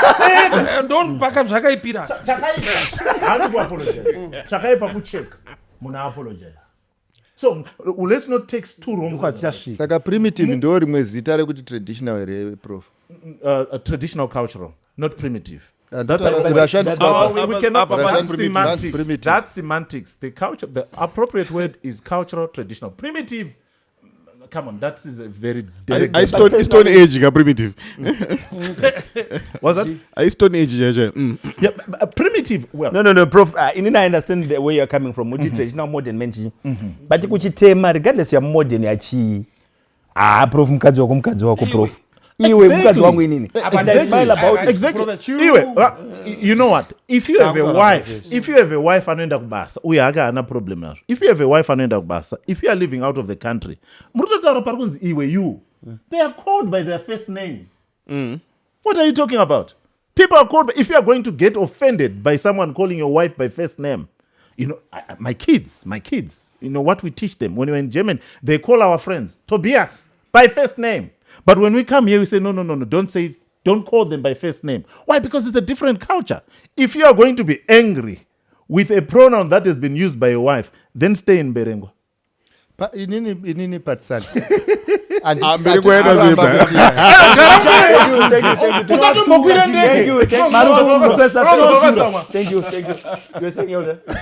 Hatisi kuramba kuti munhu anogona kudaidzwa nezita rake. Izvozvo hatizvirambe kubasa anogona kunzi iwe. Haisiriyo problem nemurume apa. Problem nemurume ndeyekuti the lady went to apologize and called the man primitive. And the lady is wise. And sorry? The lady is very wise. Good. Ndo patiri kuti akaenda kuno apologize. Achiti murume wangu ari primitive. And kana kuri kuti tiri kuaccepta kuti that's being progressive, then automatically progress is not for men. No. Because the word that was used, let's separate things here, because the devil is always in the details. The word that was used, primitive, is wrong and we've condemned it. But the act of apology is right, because like all people, we must also stand on behalf of our husbands and our wives when they've misfired. But Prof, kukumbira regero unge ndatadza. Murume ari kuti handina chandatadza. Iwe unondikumbira regero uri ani kwandiri. Inam okay. Usandikumbira regerero. Also this is situation. Aiwa. Situation pamukadzi wangu. Ngaishumba. Tiri professor tiri kuti marriage kawarunya. Marriage. Baba ndini musoro. Mai wari kufadaya neuyu wachitanana iwe. Indazviramba baba pangu. Ndindakakuroora kayo. Uri mudzimai ndati hazvigoni kuti iwe uite iwe na Muparinga. Ndapedza kukurambidza zvinizvo wotanga kuti woenda pasikona woti I agree, Marufu. I agree with you. Ndrungoti kana wadaro waisa mtemo wakadaro, chita make sure kuti mukadzi wako haana phone, haachabude kuenda panze, haachaende kumashopu, nekuti kana warora muno hazvirevo kuti madhipisa profu, madhipisa tikutara mameseji, ndaona mameseji ukuitana iwe nani. Tinotenda Dare Remachinda. Chatadzidza njoti takasiyana maonero kwatinobva kwakasiyana nemaonero agara akasiyana ndokuti Dare Remachinda. Chirungu baba. But are you happy munhu wako achinzi iwe? Yes or no? No. Are you happy munhu wako achinzi? Akana. Are you happy munhu wako achinzi? definitely. ina kanzi rumbi, I don't have a problem. Asi kunzi iwe, to me it's disrespectful. Thank you. Thank you. But the solution is simple. I think also that modern should marry modern. Exactly. That's one of the simplest. Exactly. Problem is that you sign some dongini ngombe mda. Exactly. One of the biggest problem. True to raun kusiko. Then what else mundu. And I think that's one of the biggest headaches. And it's a biblical principle that says, do not be unequally yoked. And when we are interpreting it, we think that it's that religion and that religion. We're also talking about class. We're also talking about thinking capacity. We're also talking about many things. So that Murim Shop, thank you, sweetheart. You are not offended because you know that it's a word of appreciation. Shopkeeper. Apa inini ndoda kubvunza kuti mukadzi paari kuenda kuno apologize arida kumaintain relationship yaani nani ipapo tinotenda Dare Remachinda. But the apology is not to maintain any relationship. The apology is to show the stupidity of the husband that he does not understand. Professor, how can you?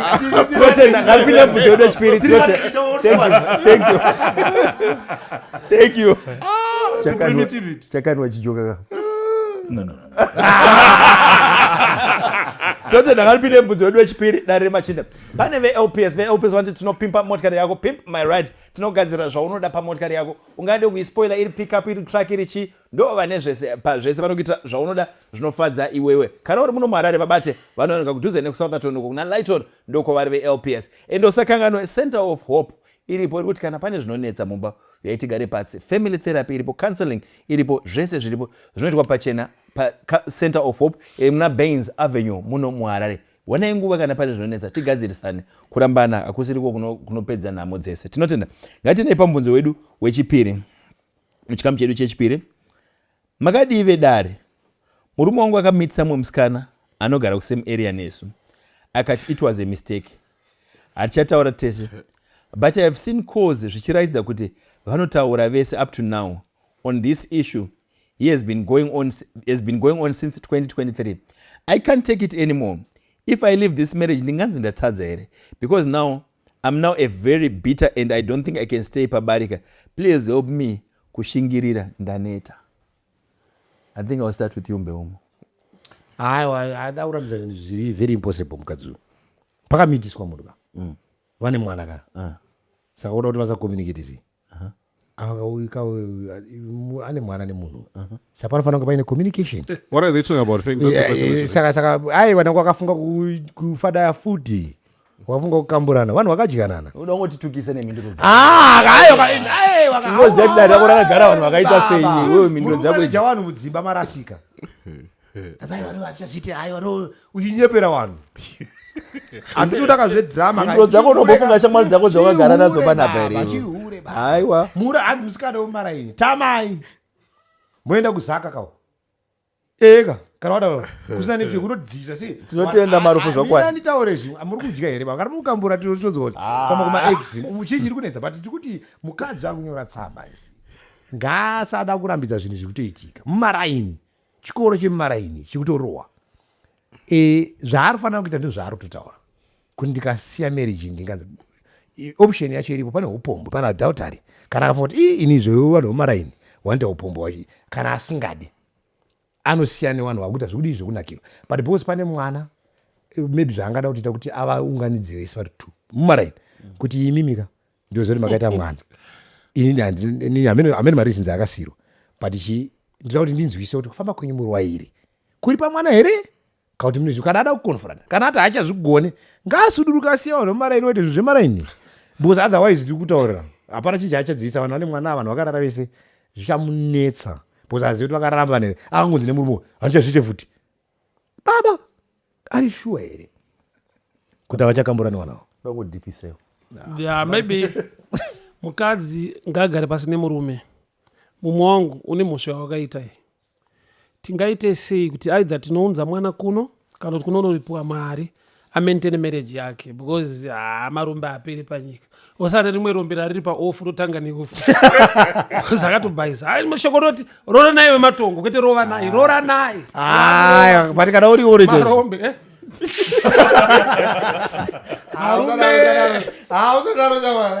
ungaruziremba yako kuti wakarorwa nebenzinobuda varume vakasanganizwa vanotinde usiye but for this lady ka murume wangu ndomhosva waita toita sei kuendeswa mari here mwana wouya here chichi ambotraya maangles iwayo because ndizvatinoita here sevarume isati daro isati naukwana vamwe veda but to be honest guys kungobuda imba yako kuti mudharamitisa muraini maintainai marriage yenyu misikanzwa yaitika kana muchitora mwana kana achichengetwa ari ikoko mataura Muparinga sidai munobai chanu totenda Prof. Okay. And I think it's a mistake that was done. And the mistake came with huge mistake consequences.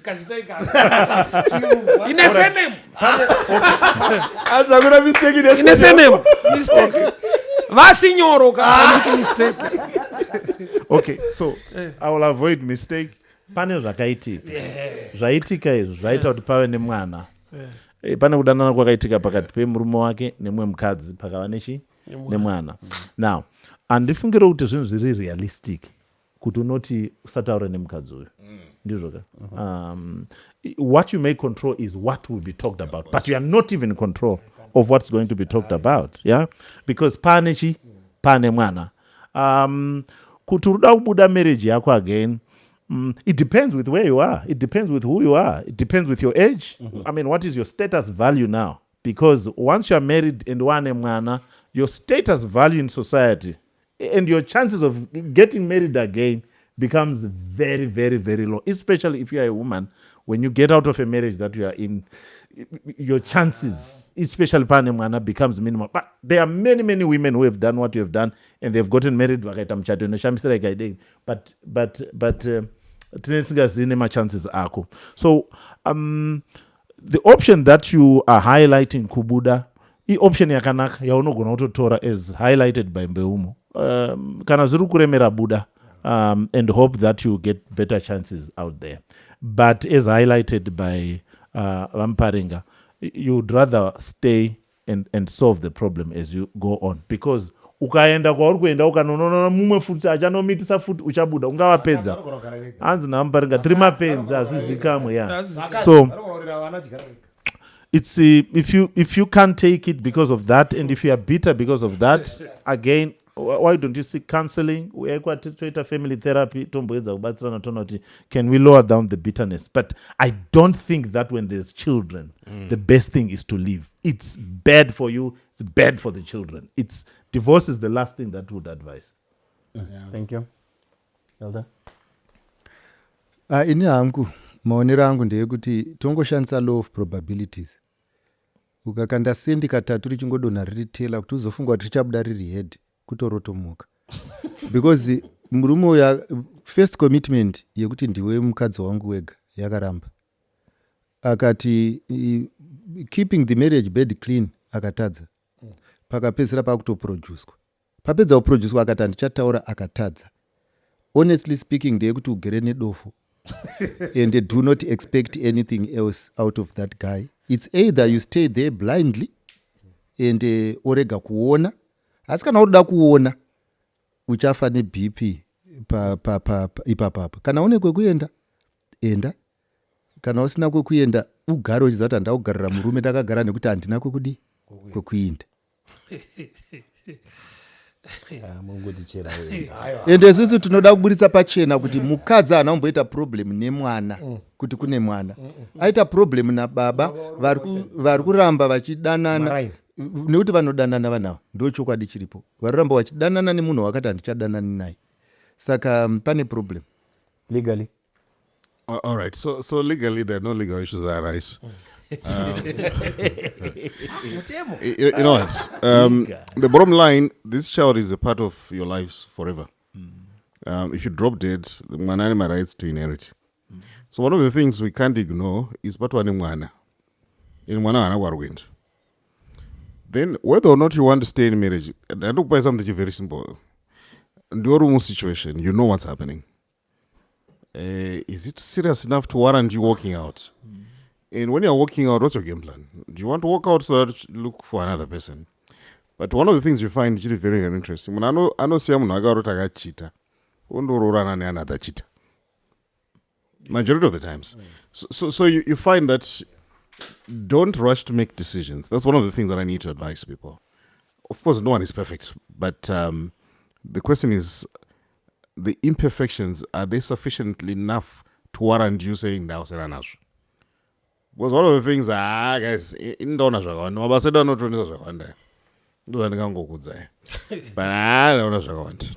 So my advice to the lady is, unfortunately, tukutaura the lady, the husband achapo. Una problem here. So now chiro chikaza murume to apologize, asitomboteerera. In murume acho pretty much chinonetsera game dzokuramba uchitora the past is mdara. Zvakona zvinoitika. Unozwa nechitufu futi. Ndoya. Atoriko.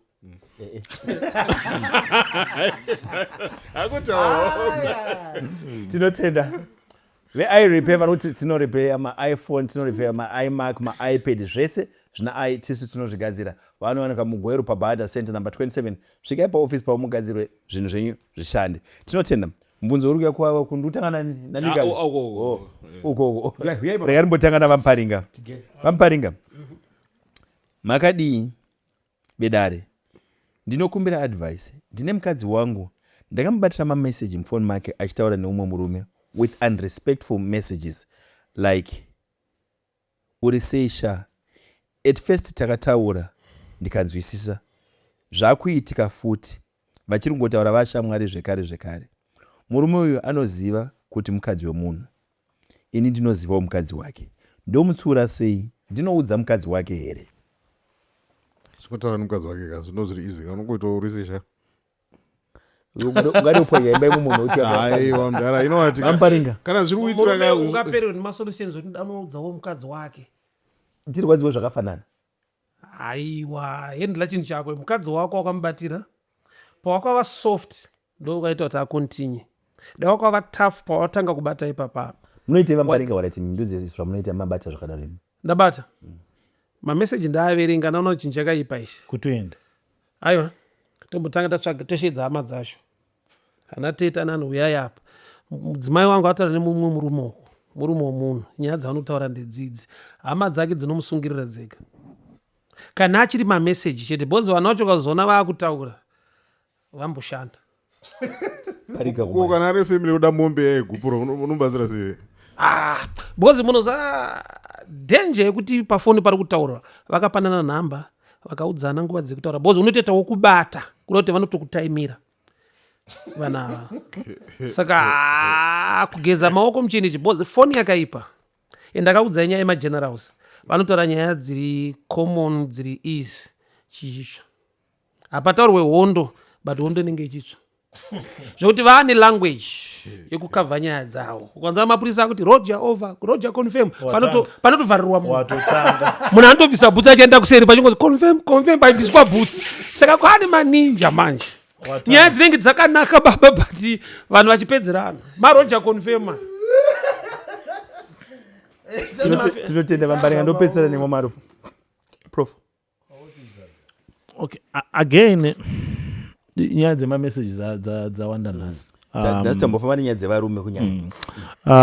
Pane message iri kuti murume ari kuti asi kutoda kuti mukadzi wake ataure nemwe murume.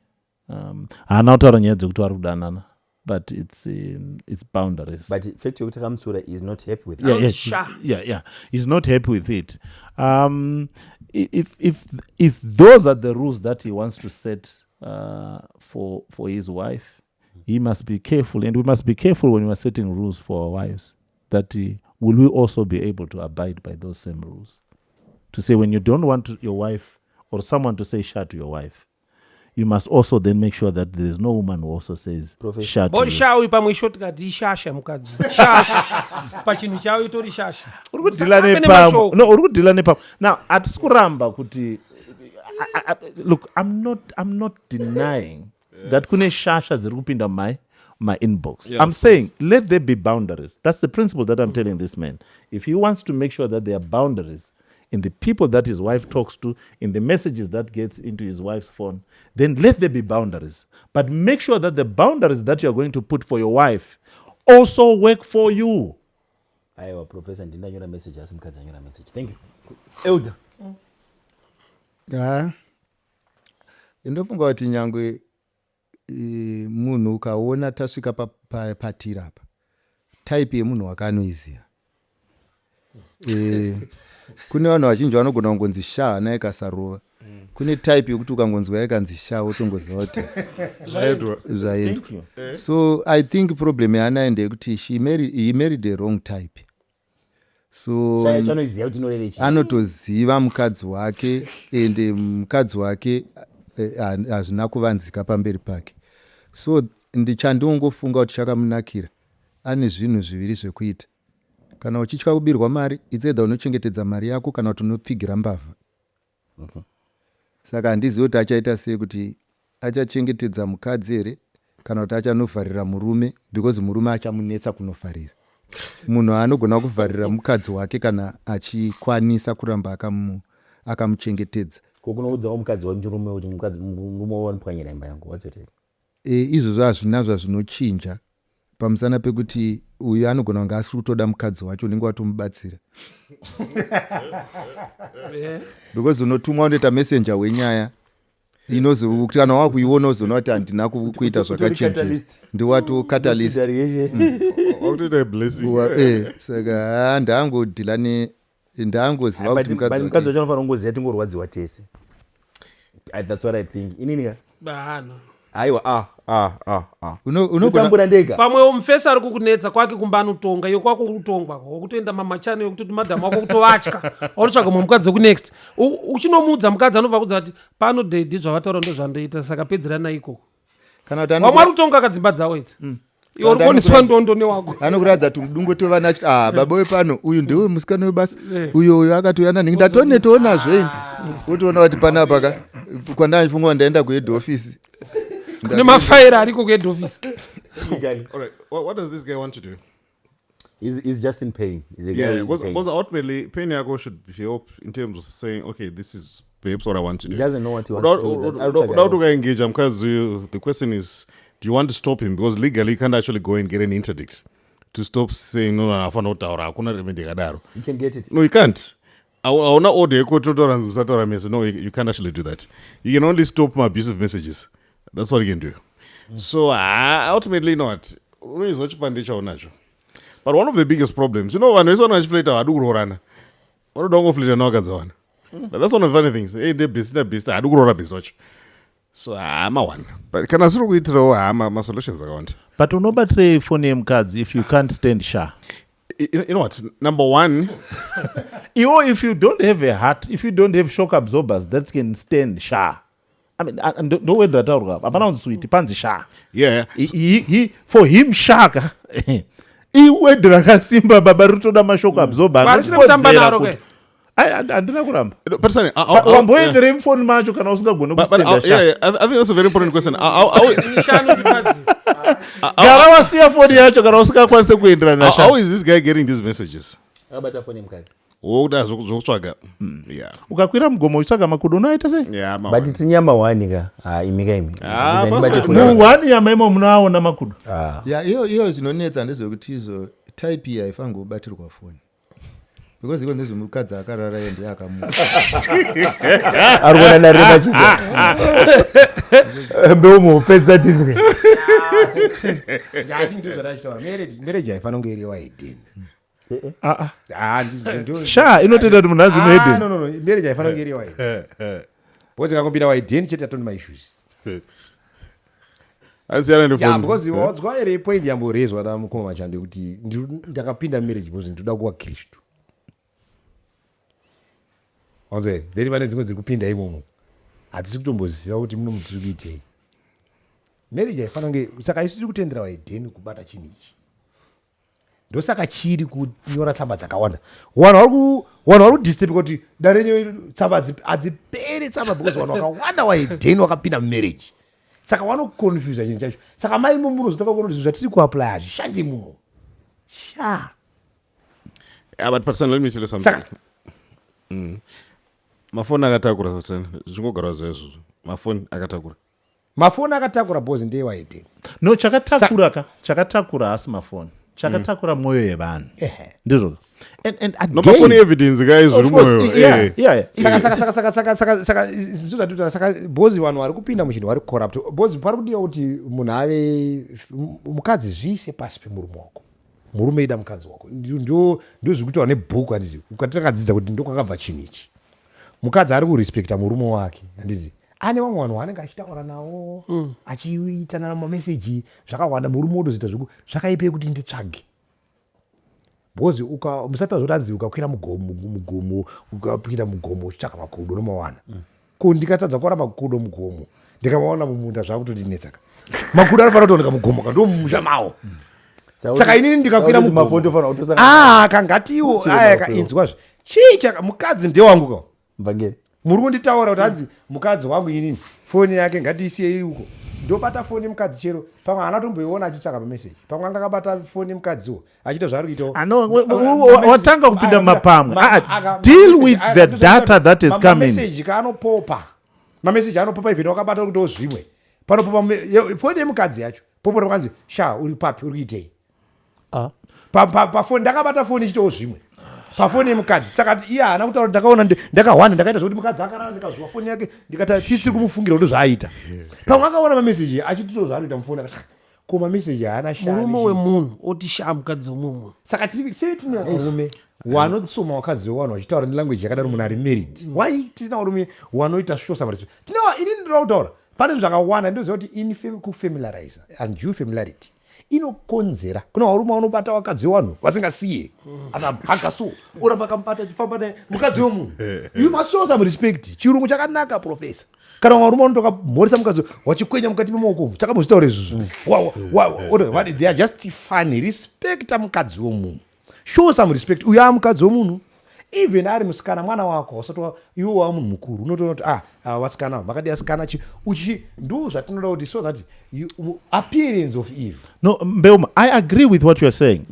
Don't get me wrong. I agree with what you're saying to say that there are people who are not right. There are people with hidden intentions. There are people who wanoenda vachinotaura nevakadzi vavanhu with hidden intentions. Yeah, there are people who are in inboxes and they are up to no good. Makomanda murutaura. There are people like that.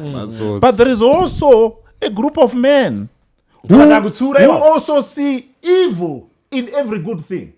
Panasha. Because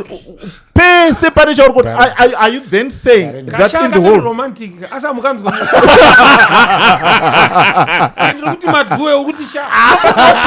do you know the precedence that you are now setting is you are then saying that to those people who see evil in everything, they are then justified because they are those who are doing evil. You are promoting. Actually, you are setting loose. Sha antanga ari sha kutesta mawaters. Tinotenda. Tinotenda. Kwatinobva kwakasiyana maondo akasiyana. Kugermany zviri right. You can get away with that. MuZimbabwe atazviramba tinotenda. Kuna company men ari kuti ndinokubatsira nema service akasiyana siyana. Anosanganisira ku register private limited company yako, your private business corporation, ma tax clearances ako, PRAS, vendor number registration, company re-registration, vanozviita ndo the company man anokubatsira kuti zvinhu zvako zviende mberi uve necompany yako iri pamutemo. Tinotenda. Bvunzo wedu watinawo unowo chipiri kubva pane kupedzisira. Unoti makadi henyu vedare. Ndiri mukadzi ane makore 42. Murume wangu ane makore 52. Tava ne 3 years tichidanana and almost 2 tichigara tese. Murume wangu achine nhumbi dzaex wake mumba matinogara. Anoti akamirira kuti muridzi wacho adzoke atore nhumbi dzake. Ine zvikundiremera kugara nenhumbi idzi. Apa anotete havasati vave ready kunokanda. Apa anoti asati ava ready kunokanda tsvakirai kuno okuintroduce inini kuhama dzake. Ndiite sei vedare? Ndotanga kupinda botanga kumikuya. Legal. Legally. Ndizopedzera legally. Elder. Hai, ndinofunga kuti kana wafunga kudya magwavha akaora, kutungidza light is a waste of time. Dya magwavha ako upedze wofambira nemaprotein ako, zvekuda kuona too much hazvishande. Chingori papa ndechekuti izvo mese muri tu makafanana, iwe uchasiyiwo dzako manje manje. Saka zvinonetsa kuti kungoti auya oenda nehembe, auya oenda nehembe, because hapana rumboziva kuti tiri pano for how long. Saka kana wakufunga zvokuenda ongoenda because uri kuita chipfambi, munhu hauna kuroorwa, munhu ane makore akawanda kudaro, wakangofamba ukapinda mumba memunhu wakuda kuti abvise hembe dzake. He has shown who he is. Who do you think you are unofamba uchibvisa hembe dzavo mu? Auna hembe dzirimo idzi, iye apindewo nedzake. Arikuda kuti chii panapa? Chiri kuita kuti ati ndakaroorwa panapa chii kuti agarisa. Almost 2 years, munhu mukuru ane 42 years uchibika pamba pasiri pako. Aichakurumidza kumupandukira. Yeah, I think amaya process yacho zvikura kuti wapinda mumba at 42 azifunga kuti probably adzisiri dzasiyana nedzatakanga tichiita katichitsvaka tichivakomana vasikana uchibuda uchitarisa pa 42 ne52 munotoshanyirana ka uchitosvika uchiona munhu paurozogara panogara munhu uchitopinda uchiona unogona usati watopevana usati watomboita zvekuti anzi makusangana muimba yemukati unotouya uchitoona kuti furani padheni uchinibikira kasadza uchitoona ndopaunenge uchiona kuti munhu akagara sei, ndiani, ko hembe dzechikadzi dziri ndedzanidza usati watouya wapo waimuma utanga kuti dzapedza kurohwa wakutanzi handida kwandienda wakuti ko hembe idzi kurasika wakatorasika mafambiro wakaita tsanga wamire zvauri kuudzwa kana wachida zvepamushapa zvanzi takamirira munhu hembe adzitadzise program akufamba kaprogram inongodi ungati hero rumbedzi rumoti tiri muno zvedu asi hembe dzedzi it's foolishness. Hembe adzimutadzise hadzina, kana asingade zvepamushapa anongobva mafambiro ake akaita hana kuroorwa, ari kubika mapoto handoona. Saka matangira chiti 42 unofanira kuchiitawo chinhu chine order. Saka I think ndizvozvo ukadyara unodi unogowa kugarisa. Iye ari funga kuti kugarisa nemunhu yamarriage caretaker anogonogarisa pachikoro aite headmaster. Pakatose maheadmaster angatochinja anoramba uri caretaker because zvikwanisiro zvekwa headmaster kufunda kwete kugarisa pachikoro. Saka wagarisa mumba umu hausati waroorwa, uye atori beta pamwe akatombororwa tona atosiya hembe imomo hamene ane zvimwe zvaatarisa achikonzita. Iwewe utori hembe dzitori better than iwewe. Hembe kazi dziri beta ndo dzaifanira kutopopota kuti yakudei. Angatoenda hembe dzichisara. Unoenda dzichisara. Aiwa sister yedu havana wisdom zakati varingoitiswa nemufeso. Professor? I think when we look at your age, 42, and the men that you are married to, 52, also highlights that there is a lot of cultural and traditional views in how you view these things. Look, if this was in Europe, and then you send them to Africa. It does not have any other things on top of it. But look again, within our culture, there is a person who's occupying space, and this space is now hers. I'm sure you will tell us. So we can never come to a point where we compare a human being and clothes. We can't. Pane munhu apo ari kumirirwa nehembe. Munhu haasisipo chasara ihembe dzake. And we can't equate a human being to clothes. Clothes are lesser than the woman who was there. Mumba umu hamusisina mukadzi arimo ndiwe urimo. But pane zveakabva zvichimumba imomo. And that's what you need to get rid of, right? And how you get rid of, you don't have power in getting rid of these clothes. But even though the space that you are occupying in the home is now your space, ndiwo wamaipamba ipapo for the past 2 years, ndiwo unoccupy space. And like any other woman, kana uri pamba unoda kuti panzi pamba pako, zvinhu zvese zviri pamba ipapo ndezvani? Ndezvako. That's a desire of every woman. So is the desire of every man. So the desire to have these clothes removed, for me, it's a very, very good desire. Wisdom is needed now to then say, how do we get rid of what? Of these clothes. I think we are also making a mistake of equating the presence of these clothes and kusabviswa kwemari.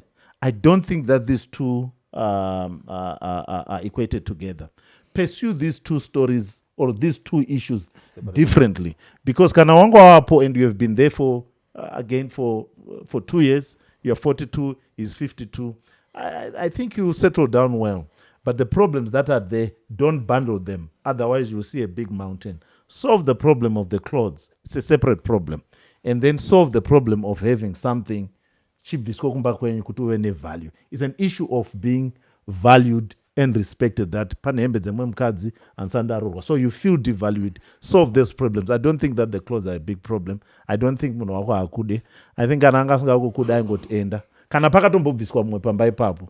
You can but ane 42 tsvakira kuno unoona sakana 10 kana $20 wewe Tsvakire kuno. ukatora girlfriend mustreet inozotanga kuita mukadzi wako papi after how long? legally can now answer how long it takes. So number one, culturally they are not even married, because whatever they're doing is not a marriage culturally.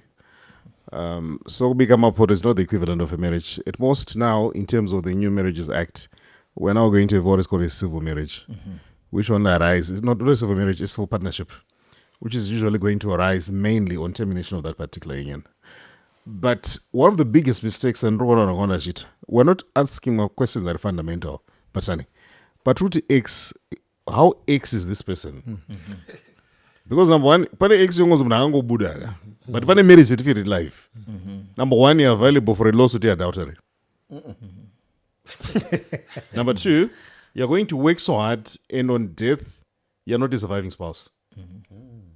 So that's why a number of people right now, as long as it's not a divorce certificate, I will not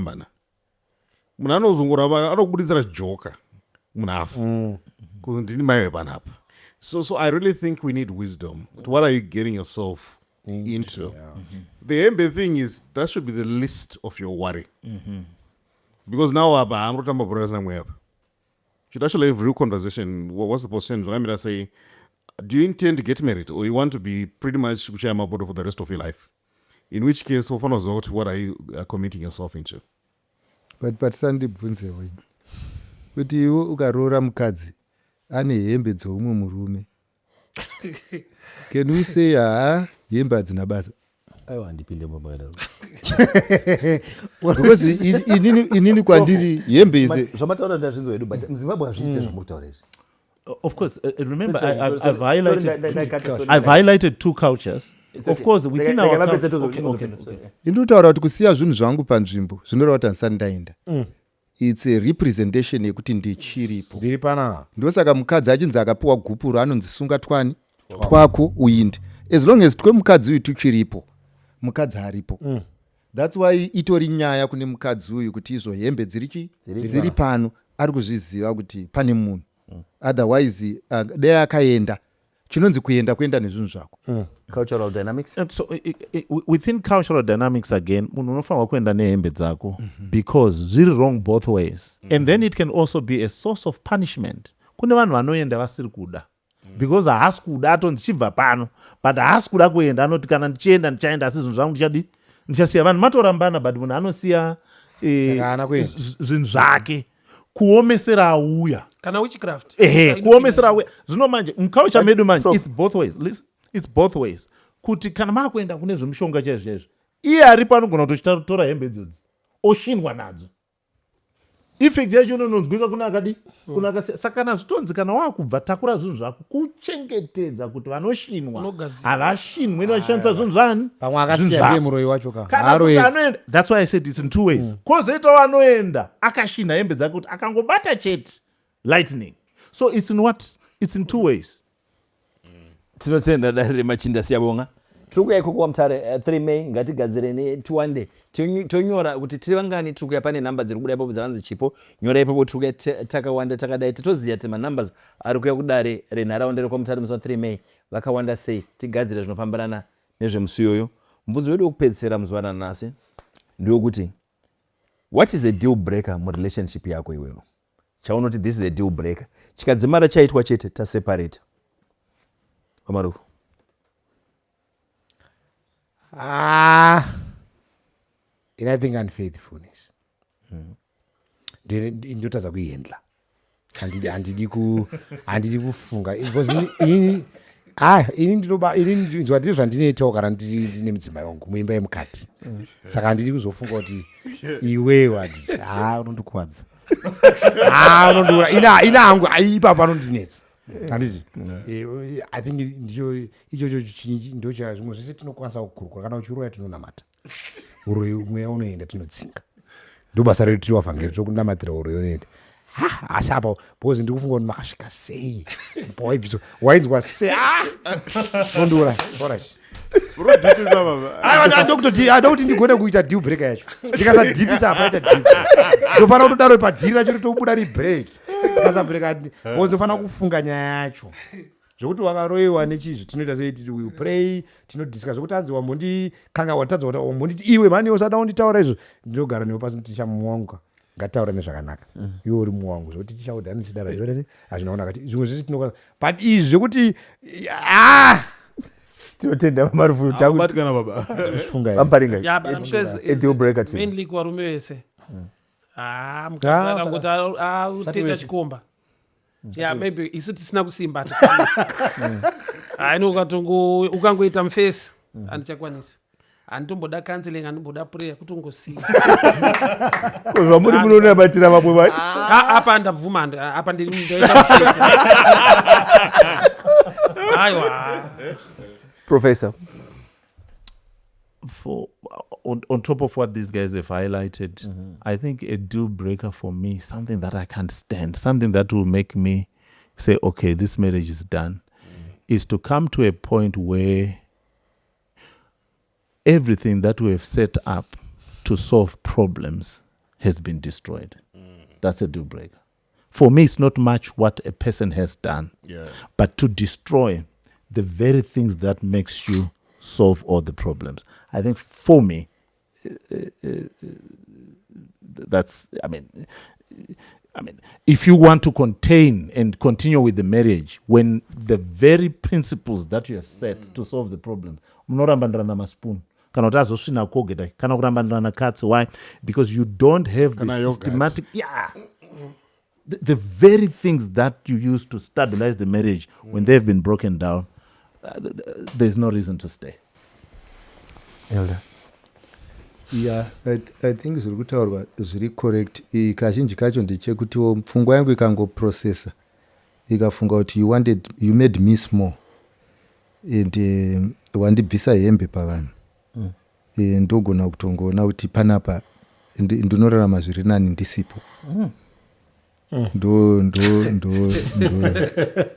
zviripo. Saka I think we need everything that we do, we need to be respecting each other. When that disrespect ikaso nengerekera ika-escalate, then why should I stay? Ndinonogara pandinofila ndichirowa nemhepo. You've given me a reason to move. Yes, you've given me a reason to move. In fact, it's you who has moved. Nina, I'm still where I was. Marara. Right. On top of everything, I value my peace of mind. So anything that threatens my peace of mind, legal, I don't take it for granted. So let me tell you one secret. Men thrive with peace. What makes you creative, Prof, is peace of mind. Peace of mind. What makes you creative? Peace of mind. What makes you creative? Peace of mind. That's why men don't necessarily marry for sex. You can get it anywhere. In fact, that's one of the most ubiquitous commodity. You don't have to pay for it. You just negotiate. You can get it anywhere.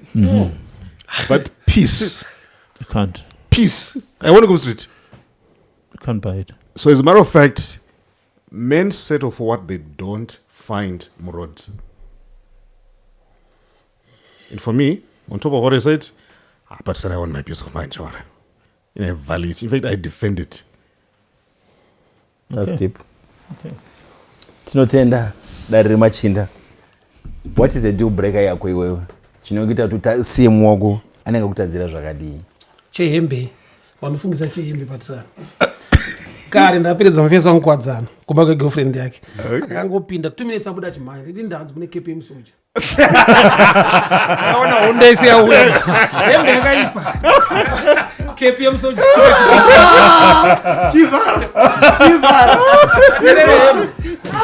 Mutare to yako 3 May tinokutendai ngatisanganei every Monday 7 PM dare Remachinda rinosimuka due break yako chi ngatisanganei musvondo rinotera asante kyalevuka siyabonga but pano tinovhumidzwa kutaura zviri mumwoyo dare Remachinda inzwi revanhu real life issues hapana zvekufukidza pano totaura zvakaoma zvatinote kutaura kuti kuporeswa kutange kana chokwadi chabuda dare Remachinda varura runyararo from pain to healing kubva murima kuenda kushedza tinotaura tinoteerera tinodzidza pamwe kuvaka upenyu one man at a time